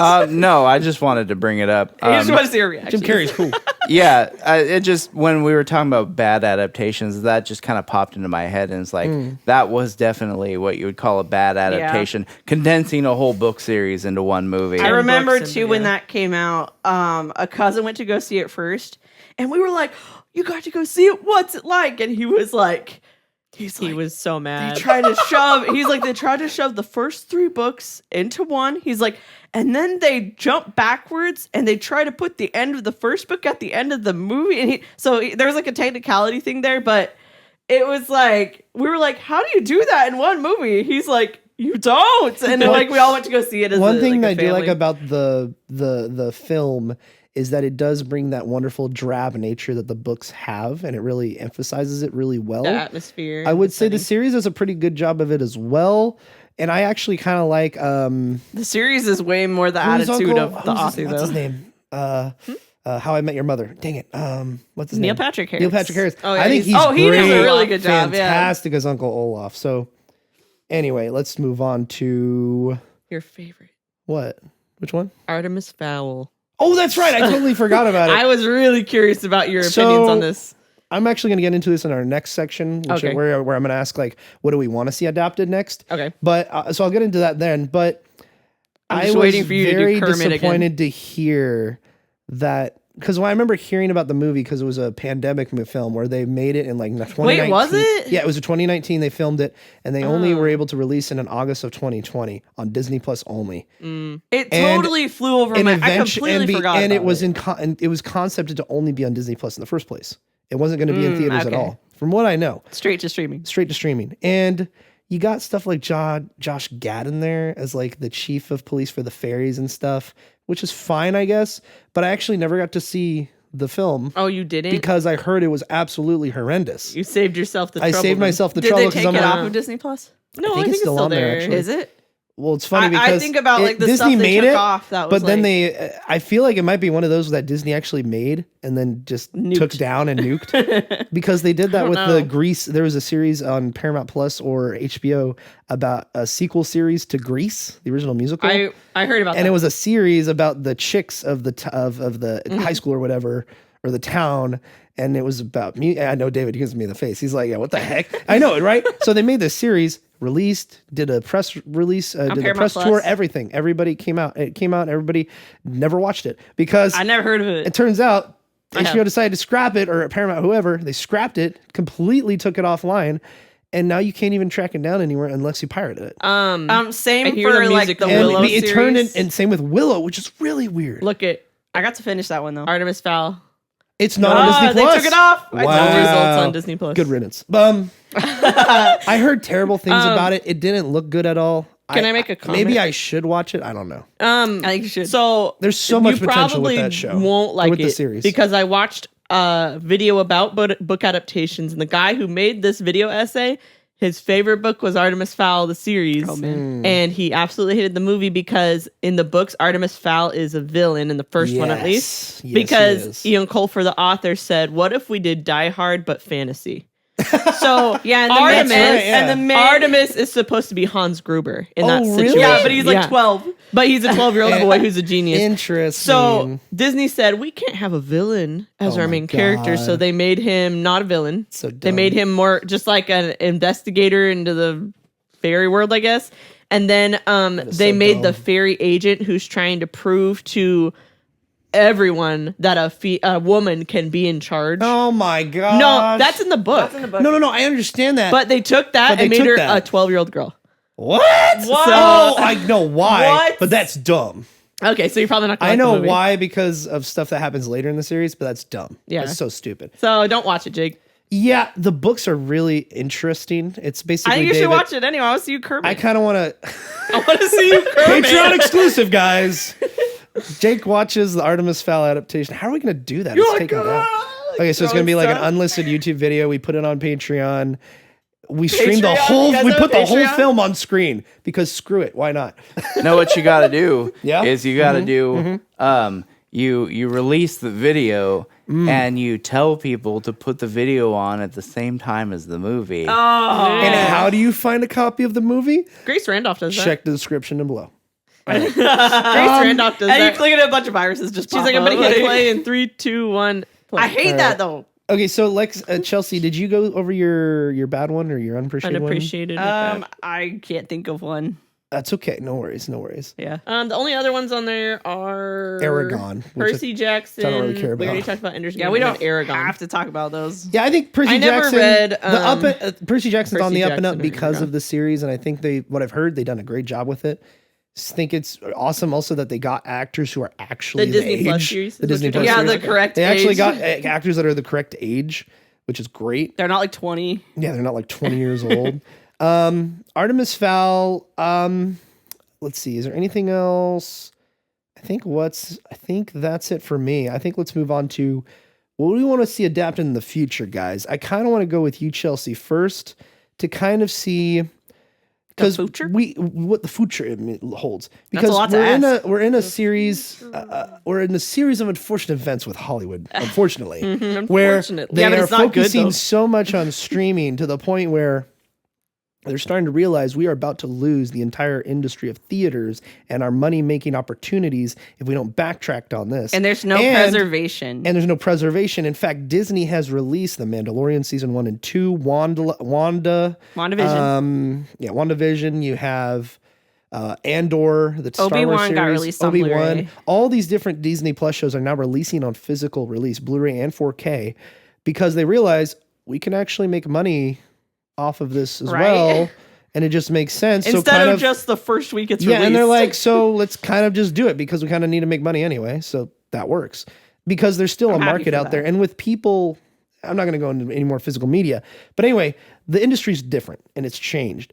And I just want to know what you want to see, regardless of streaming, regardless of style or If substance. it's like regardless of technological Regardless of technological focus or Yeah. abilities that the industry is in, I want to see what you would have adapted, whether it be the silver, small, or digital interactive screen.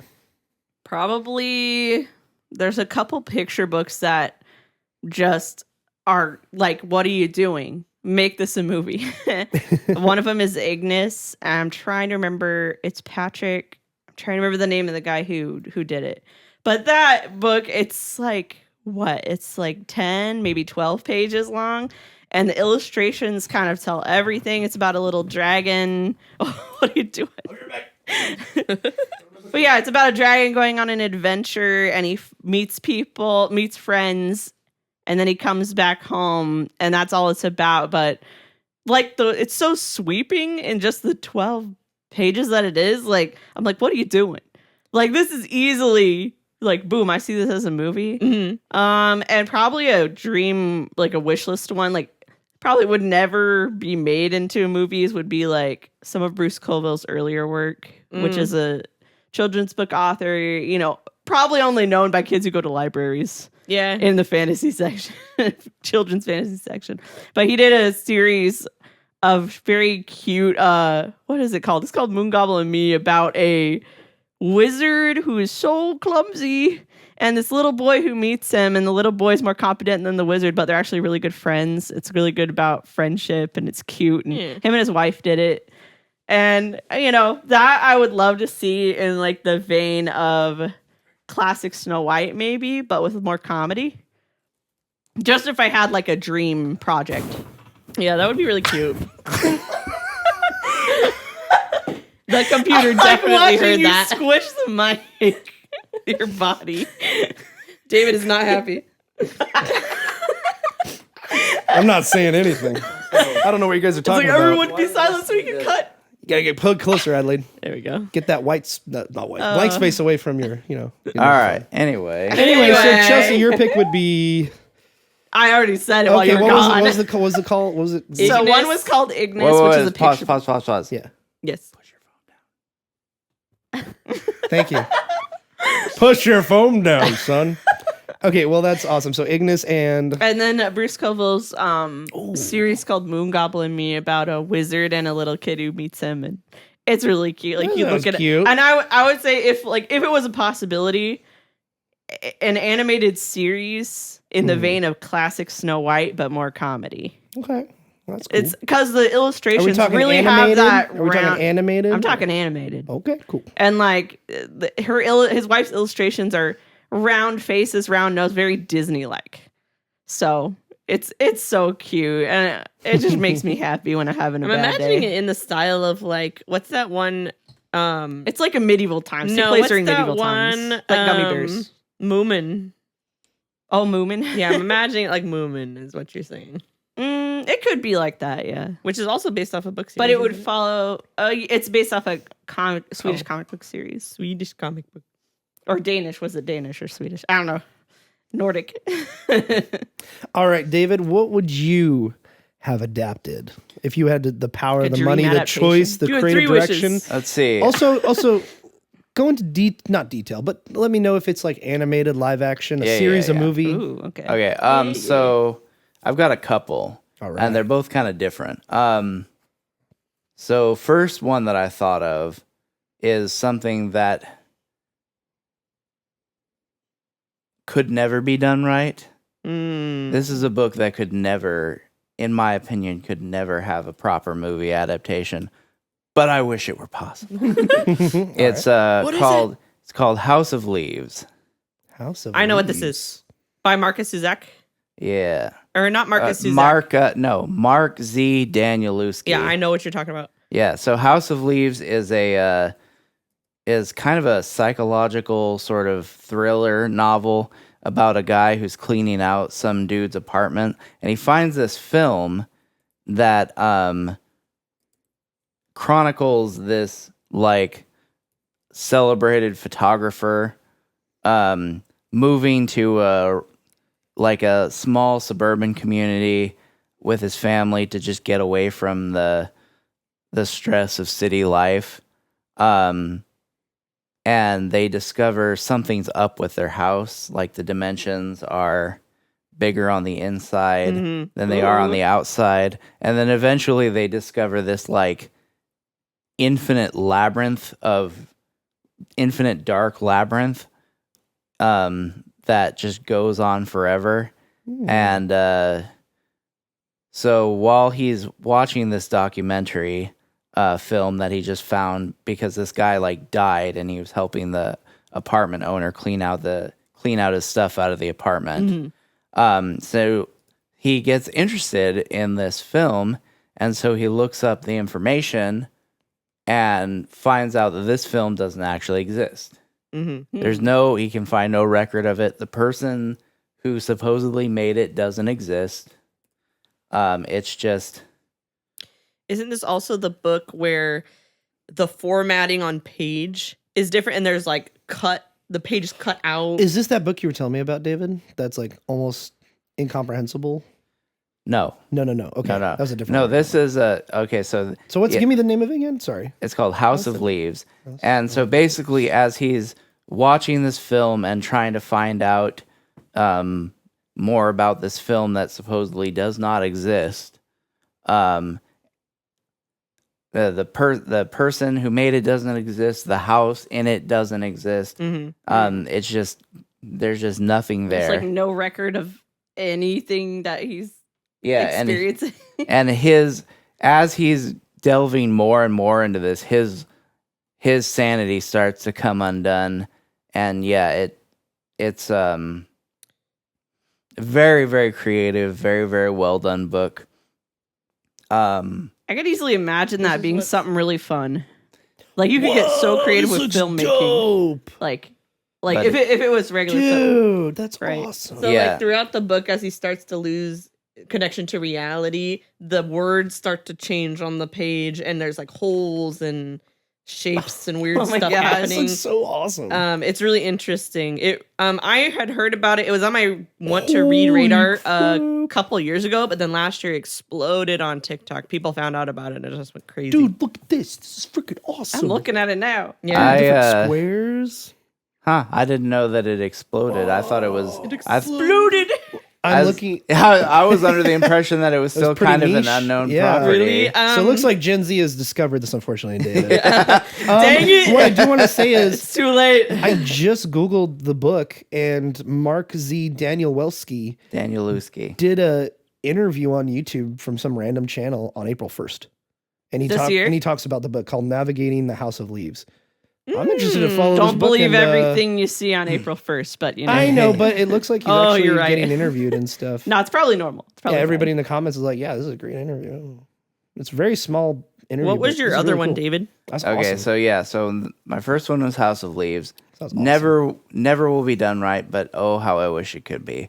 My other one has a film adaptation, but I want to see I would like to see like a series adaptation, because this is a book series, not just a book. And I'm talking about Hitchhiker's Guide to the Galaxy. Ooh, Oh, yeah. Okay. You'd think there would be more adaptations of choice, that. yeah. by Yeah, now. so Huh. I would like to see like a more like a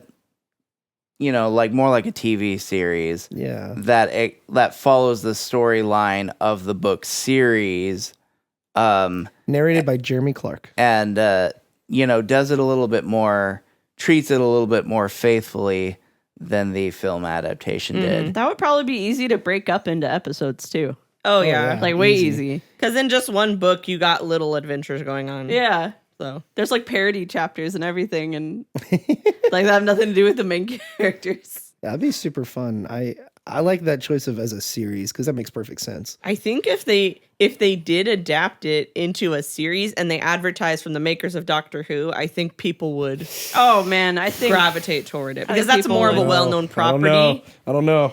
But it's a well-known British That is property true. that's science fiction. Like you want the BBC to make the series? And I like don't Doctor know. Who's a little quirky already, but not to the point of satire. you Yeah. know? So Give it to Edgar Wright. It can or get something. Give it to philosophical, a British though. movie director and make a series. out Edgar of it. Wright would be great. they have to Yeah. be British.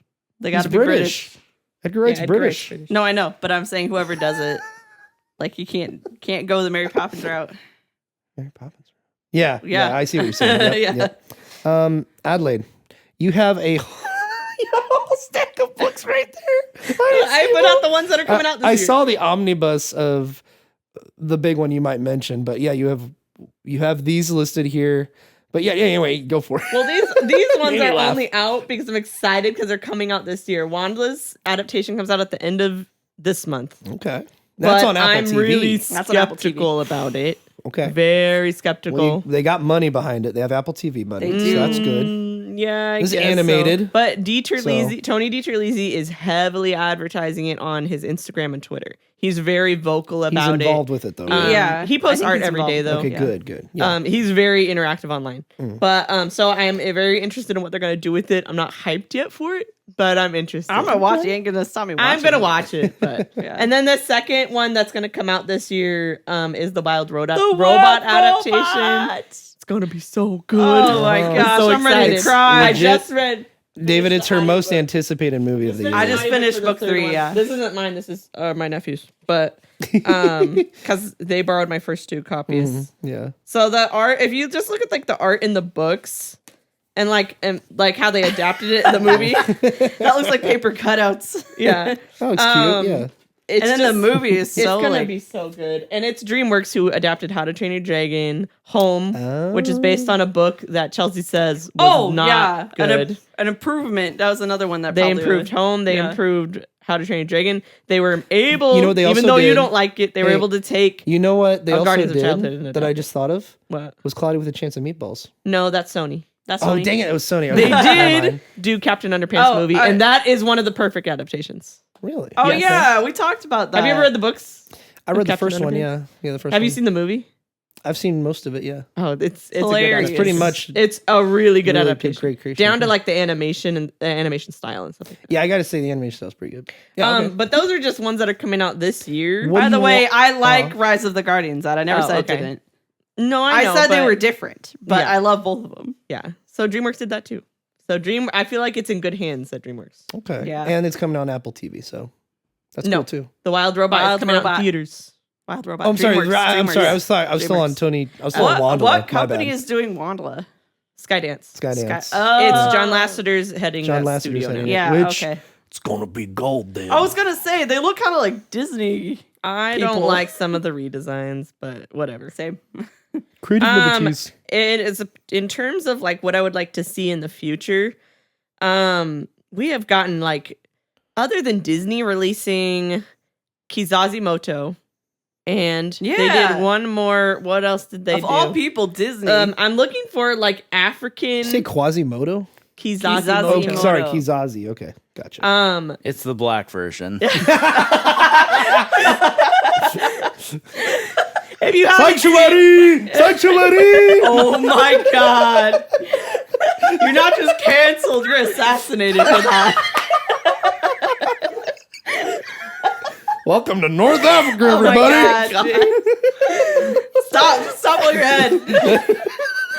if you Oh haven't my seen god! I cannot. I want to see that now. I want to see African version of Hunchback of Notre Dame. Yeah, it's gonna be on Hunchback newgrounds.com. of Oh my Hunchback of God. Zimbabwe. I want to see that so bad. She said it would be on Newgrounds on YouTube. Oh my god! We'd win like an Oscar for best short. So dead. Dude, we would win so many Oscars for that. That'd be awesome. Oh my god! Jake, you ruined it. You ruined the build-up. No, that's my goal is to ruin my an adaptation of something. Is to like, but like people say, wow, it's so good. Oh my god, I can't believe what you created. Oh my god. Oh my gosh, Assassinated. a Hunchback of Zimbabwe. That poor kid. No. And it's gonna be just like the book. He dies in the end. So yeah, we'll do that. Because life is suffering. If you haven't seen Kizazi Moto on Disney Plus, you really should. Oh yeah, I remember It's you telling me a about series this. of Yeah. that's what that is.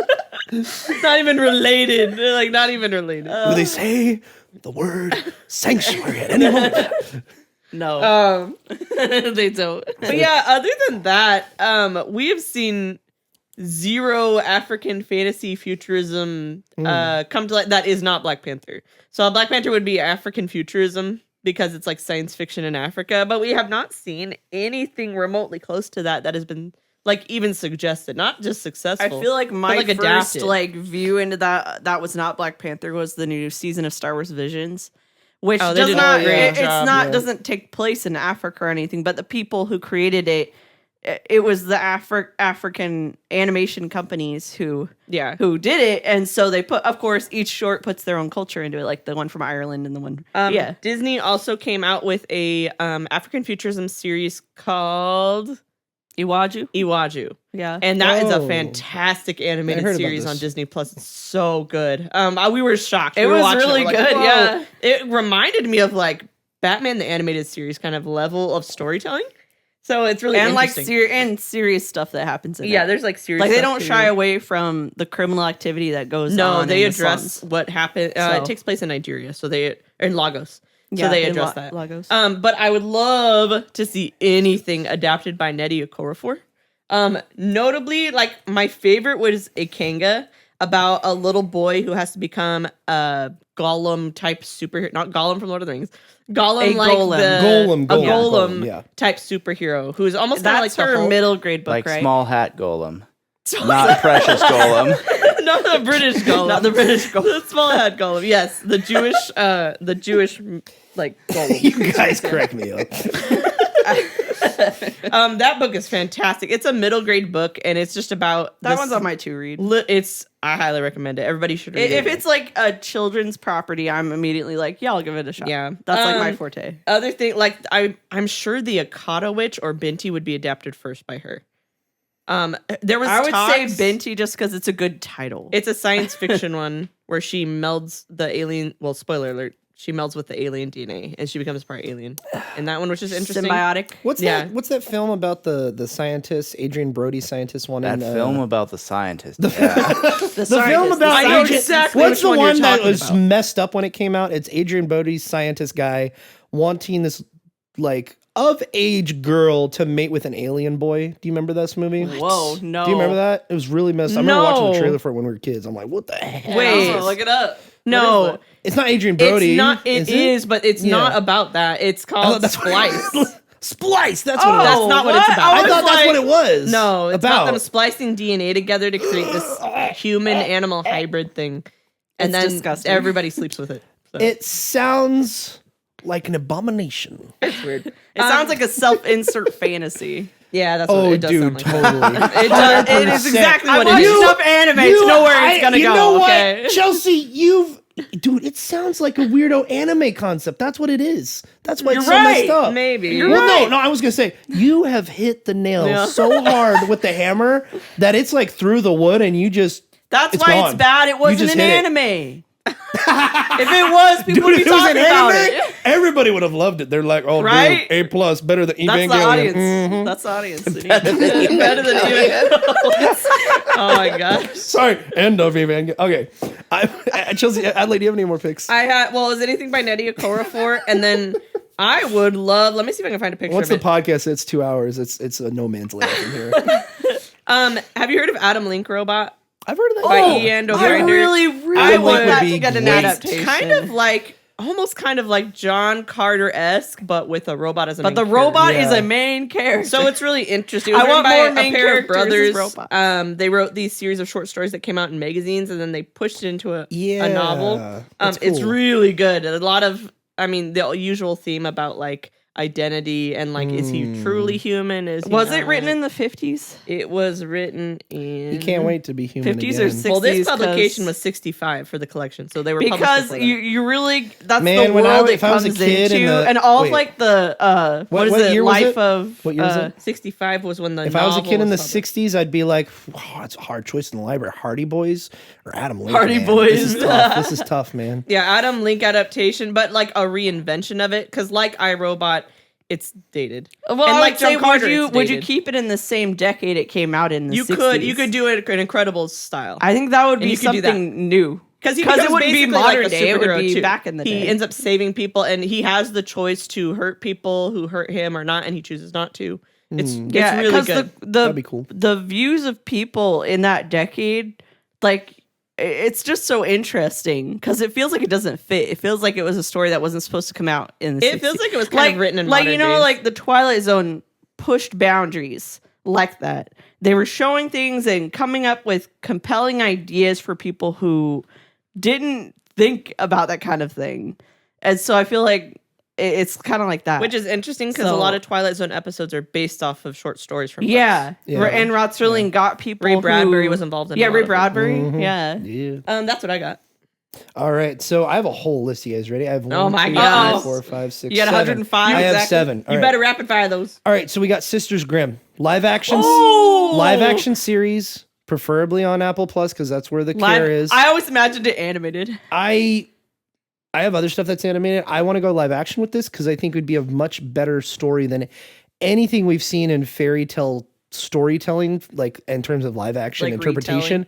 Like in terms of live, like I think of Once Upon a Time on ABC. Yeah, Once Upon a Time. Not a Kinda good. like It's Sisters basically of the same. thing. It's kind of the same thing, which really sucks because that show didn't do at all justice to the concept of it, where everybody from the fairy tale books is real and they're living in this town. and they're trapped in the town. And they're trapped in the town. Yeah, that's the thing. And it gives a great explanation. The sisters are awesome.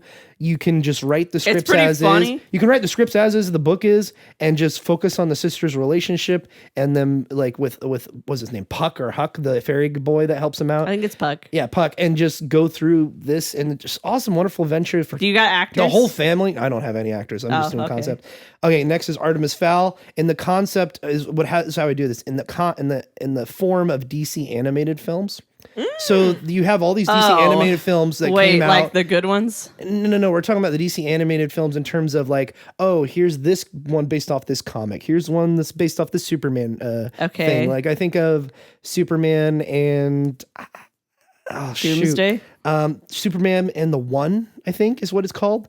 I can't remember if it's the One or not. But anyway, it's that style where you get all these DC animated films. That way you keep the budget low, but you keep the concepts high because you have all the But fairy it tales. like looks like some of the better ones, right? It looks some of the better ones. Yeah, I wouldn't put it Have like... you seen those? I've seen a couple, and I have one that's actually pretty good. So like you go to Walmart and they come out with the covers. Yeah, and no, the covers are like by They're all the best straight to comic book DVD, by artists the of way, all time. but I feel like and then you if- stick in the movie and everything's like you- flat.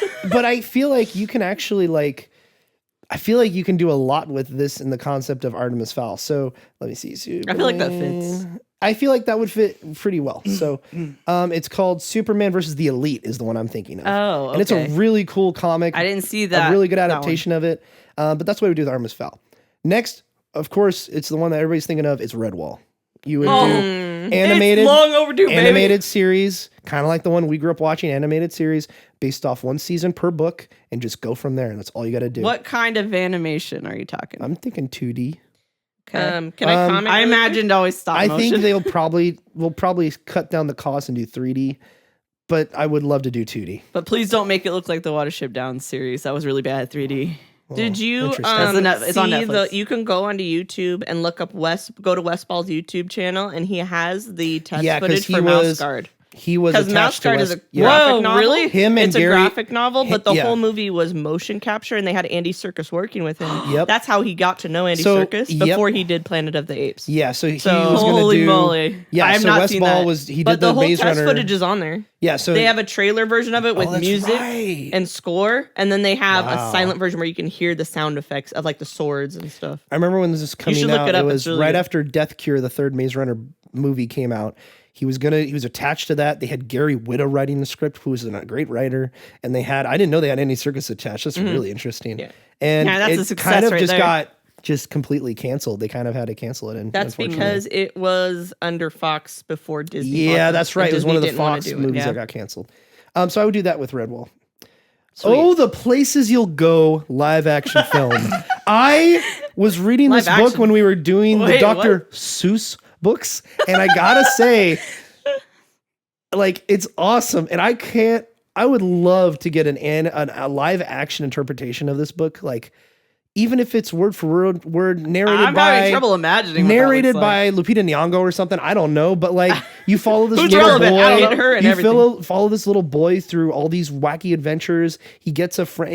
It's almost as if like Happy Birthday to You, which I think might have been a better choice. But I'll go with All the Places You'll Go live action film. What if I think they that'd be did awesome. it, Jake? What if they did it like the Green Eggs and Ham series? No, Have you seen that because animation? I feel like you could interpret that. I feel like this needs to be one condensed thing. I wouldn't turn it into a series. I think it's just a okay. oneer. Just a movie. Kind of like You a could lot still of make Dr. an animated Seuss books. movie It's just with a that 2D oneer. animation. Well, I think that's why I mean, I was going to go with that or Scrambled Egg Super, but I think the places you'll go. Can't do scrambled egg super because that's too racist. Yeah. That's true. It's part of the SS tier. So I'll do all the places you'll go live action Oh my films. gosh. Really quick. Do you guys know how frustrated I was whenever you guys said super spicy book on that podcast? No, we're not going to get into this. We I know was so- what you're We talking know about. exactly what There you're are talking more- about. There are more definitions of spicy on the internet than what you're thinking of. I didn't think about that when they said it. Well, that's because in the book community, when you say spicy, you know what it means. Like, I was just like, oh my gosh, are there really Dr. Seuss books out What there? is the tell us what the book community is? Yes, I tell us really safe want to for know. work. That's what the Is book it safe for community work? is, Adelaide. Please tell me it's safe for work. Spice is rated on level of Spice. chili pepper. And if it has little one chili pepper, it's got one sex scene. If it's got 5 chili peppers, it's a smut book. Okay. This sounds like I don't want to offend anybody, but I'm going to anyway. This sounds like the autistic book community. Chelsea, is there a spicy ranking among the anime community? No. Every anime is spicy.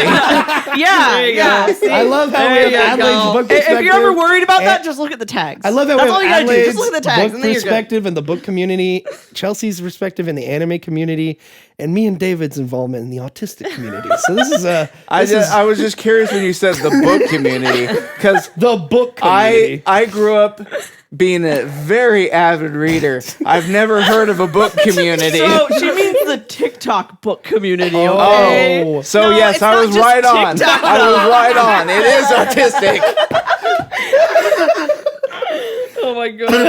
I didn't know Okay, Jake, you can continue now. I Okay, just so wanted to say I'm that. gonna switch it up a little bit and go with a movie that was based off the life of Sam Walton, who created Walmart. I've read his biography. Really cool, really savvy businessman. Just a cool, awesome, I went to Walmart today. comfy looking grandpa figure guy, and he just the book about his autobiography is really, really great. And he's just a normal dude, and with some savvy business practices, and like he created Walmart and made it what it was. And then, he got kicked out of the company. It's really interesting to see. I would love to see That's like what would be it. Yeah. Will Ferrell or somebody play him. I don't know. Will Ferrell. like Will somebody Ferrell. who's really, well, maybe not him. Well, I mean, they had what's his name, Michael Keaton playing Ray Kroc or whatever. Oh in yeah, that one yeah. movie. So somebody So like why not? So I would take that concept and put it into the Sam Walton kind of aspect. Moving on, I unfortunately have only like young adult or young kids books listed. So yeah, we had Redwall, Artemis Fowl, Citrus Graham. There's nothing wrong with that. I'm jumping into Vampire Plagues. I love this book so my much. gosh. A live action movie forgot all trilogy. about that. There is so much good that can come from In the this book style series. of Pirates of the Caribbean. Absolutely. Give me Gore Verbinski. It's- horror. Yeah. With these kids running around in London in the 1850s. There's like really defined shadows on everything. Defined shadows on it. Oh my god. I'm Wait, thinking it'd be of, freaking I'm thinking awesome. of Vampirates. Oh, not Vampires. I'm No, no, thinking no. of Vampire. Vampire No. Plague. Give me Gore Gore Verbinski can Verbinski do that one too. doing Vampire Plagues. It's about this. So good. It's about this never read it. pirateering group, or no? No, it's about a group of His kids. Majesty is about a group of kids. His Majesty's ships go to South Africa, anger a certain god that is the god of bats in Aztec culture or Mayan culture or whatever. In South It Africa. That's turns not. It's not in Africa. No, I said in South America. It's sorry. Mexico. 'Cause the Mexico. third in book is Mexico. So like in Mexico, that's where it takes place. The and then, first like, book is London. The second book is France. And First the third book is is London. Mexico. So you get this kid meeting this other kid. He's like, "Oh my god, I just lived." He just through came a off the trum- ship He just that's came off the carrying ship the plague. that carried the vampire bats that infected all the guys on the ship and killed them all. And then they just go loose. And they just like- go loose in London. And now you have this whole vampire adventure with these three kids. It takes like It's all really the good. folklore of like vampire symptoms Yep, and all the like folklore. oh no, here this is how you turn to a vampire. Oh well no, but it changes it into more of like what it might be in the actual people or like who are in those regions where the lore comes from. yeah. So in this case, it was like So you got London, which is traditional like vampire Dracula. man, Then you go to France, and that's a whole other There's a story whole where you nother, got like, they're more culture there, gargoyle-like. They more got gargoyle-like. They're like stone bodies. It's really cool. And they're more monstrous. And then you get into Mexico, which is the third book. where And you get a it's little so little bit of whacked up, environmental dude. horror going on Dude, it's there. so messed up and awesome. It's pretty awesome. Give Now me I wanna Gore read it too. Verbinski or somebody like that to give me It's a middle grade series. It's a middle grade series, but it's freaking creepy. It's scary. And it's violent yeah. too. So give me that and give it to me in live action form, a whole trilogy of this books. And if you want, there's the sequel series, but I think those 3 books are just just the super 3. great. Just the super Yeah. great. And then the last thing I'll finally say for my hopeful adaptations is give me a duology of the 2 books in the Hangman Curse series. Oh. I know we've already had an adaptation of We've already had an adaptation of Hangman's Curse. Right. It was not that Right. great. It was a weird, Right. dumb movie. It was a great movie to put on when there was a group around and people Yup. just pointing at it and just like, Yep. what is And then you're making like, what comments the on it? heck is What that? are we watching? It makes no sense. It's not a good adaptation of the original book. The original book's really cool. Would It's you this- have Frank it's- Peretti playing it again? No. Is he in the original? I don't Yeah. know. Oh, I didn't know that. He's like the quirky He's the goofy science guy Oh scientist. my gosh. or whatever. I'll have him be a teacher of some class. That's what I would do. No. Just have him walk by and It's- go, hey, basically, kids. the concept of this is, and it's awesome. It's this family unit, a mom, dad, and a son and a daughter, and they go around and they investigate different supernatural reports from yeah. an organization they work for. So imagine like the Incredibles. It's this family with superheroes, but instead of superpowers, they work for like this agency that tracks down spiritual phenomena. And then they go into this high school, and that's where you get into the whole Hangman's Curse thing. And they have to move to this town. It's kind of like undercover, so they have to fit in. The organization Yeah, no one can know why puts they're them in there. this house. They have to, become. Well, don't they they think- let me finish. It's the concept. It's so cool. So like the family has to adapt to each situation they're in. So in the first book, you're in this high school in this small town. Spiritual phenomena is happening. So they have to buy a house. The organization puts them in this house. They move in there. The kids go to high school and they're in on it with the parents and figuring out the spiritual phenomena and collecting undercover. information. And it's a whole detective kind of series. Really cool So, stuff. well, they think that somebody is murdering Yeah, students. they think somebody's murdering. It turns Because out it's students something are dying. else. And it has Yeah. so many cool spiritual parallels to biblical stuff. And it's really, really awesome. And then you get into like the second one, which is Nightmare Academy, which is about this messed up government experimented university. I need to read it. It's really messed up. I didn't read that one. And it's really creepy. I would Didn't you just drop do it. it, I would Adelaide? just do it as a I duology. started it and I couldn't get into the second one. I would just do it as a duology. Just have those 2 films there. You can put them on Netflix. I don't care. But yeah, treat Netflix. it like a family. Like, you don't have to make it a family film, but the concept of this family who's like investigating this stuff and is like really good at it is kind of cool to me. And I Yeah. would love to see something like a family solving mysteries thing. that. Yeah, that would be awesome. Kind of like Scooby Doo. Yeah. Something we That's for, a something family. Like, something we that I found thought another of. dead high school student, Scooby. Something I forgot to mention in our like perfect adaptations is Yeah. I would like to mention Scott Pilgrim.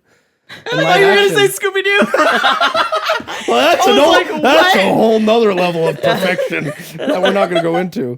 But yeah, I'd say Scott Pilgrim. And I thought you said Scooby. Live action Scott Pilgrim is great. I love it so much. It's a good movie. It's the millennial archetype. Did you watch the perfect anime? film.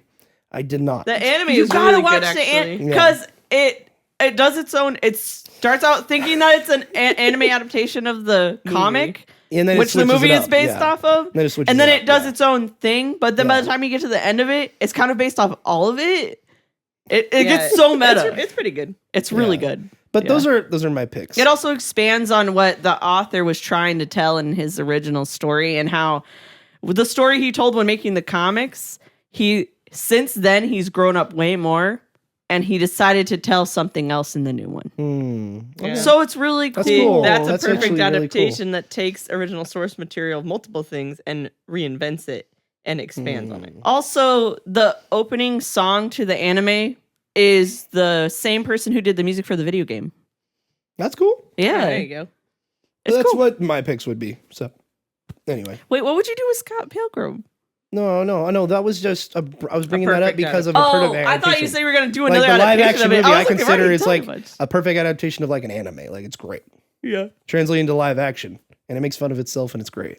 I love it. Yeah, so Chris Evans is the funniest. Oh my part. gosh. So funny. He's so He great. reminds me of Bubba I so much. He's all like, no one's as perfect as me. Like that's how he talks. that's my stuntman, and that's my other stuntman. Well, I guess I really screwed this one up. Like he doesn't talk real. Like He doesn't talk all of a real sudden he's like he's getting beat up by all these guys. He's like, what? And it's like it's my stunt crew. It's like anybody want He has coffee? that one No, eyebrow you're that good. always stays up and never goes down.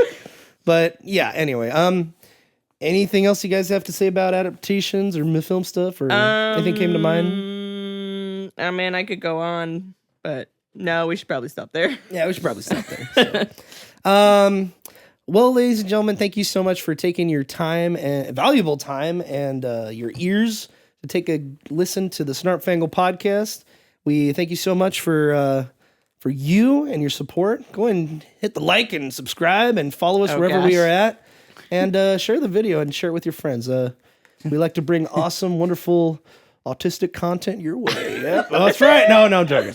Anyway, hope you have a wonderful day and Snarp Fangle on. And the book is not always better than the movie. That's true. It could be the other way around. Anyway, bye-bye now.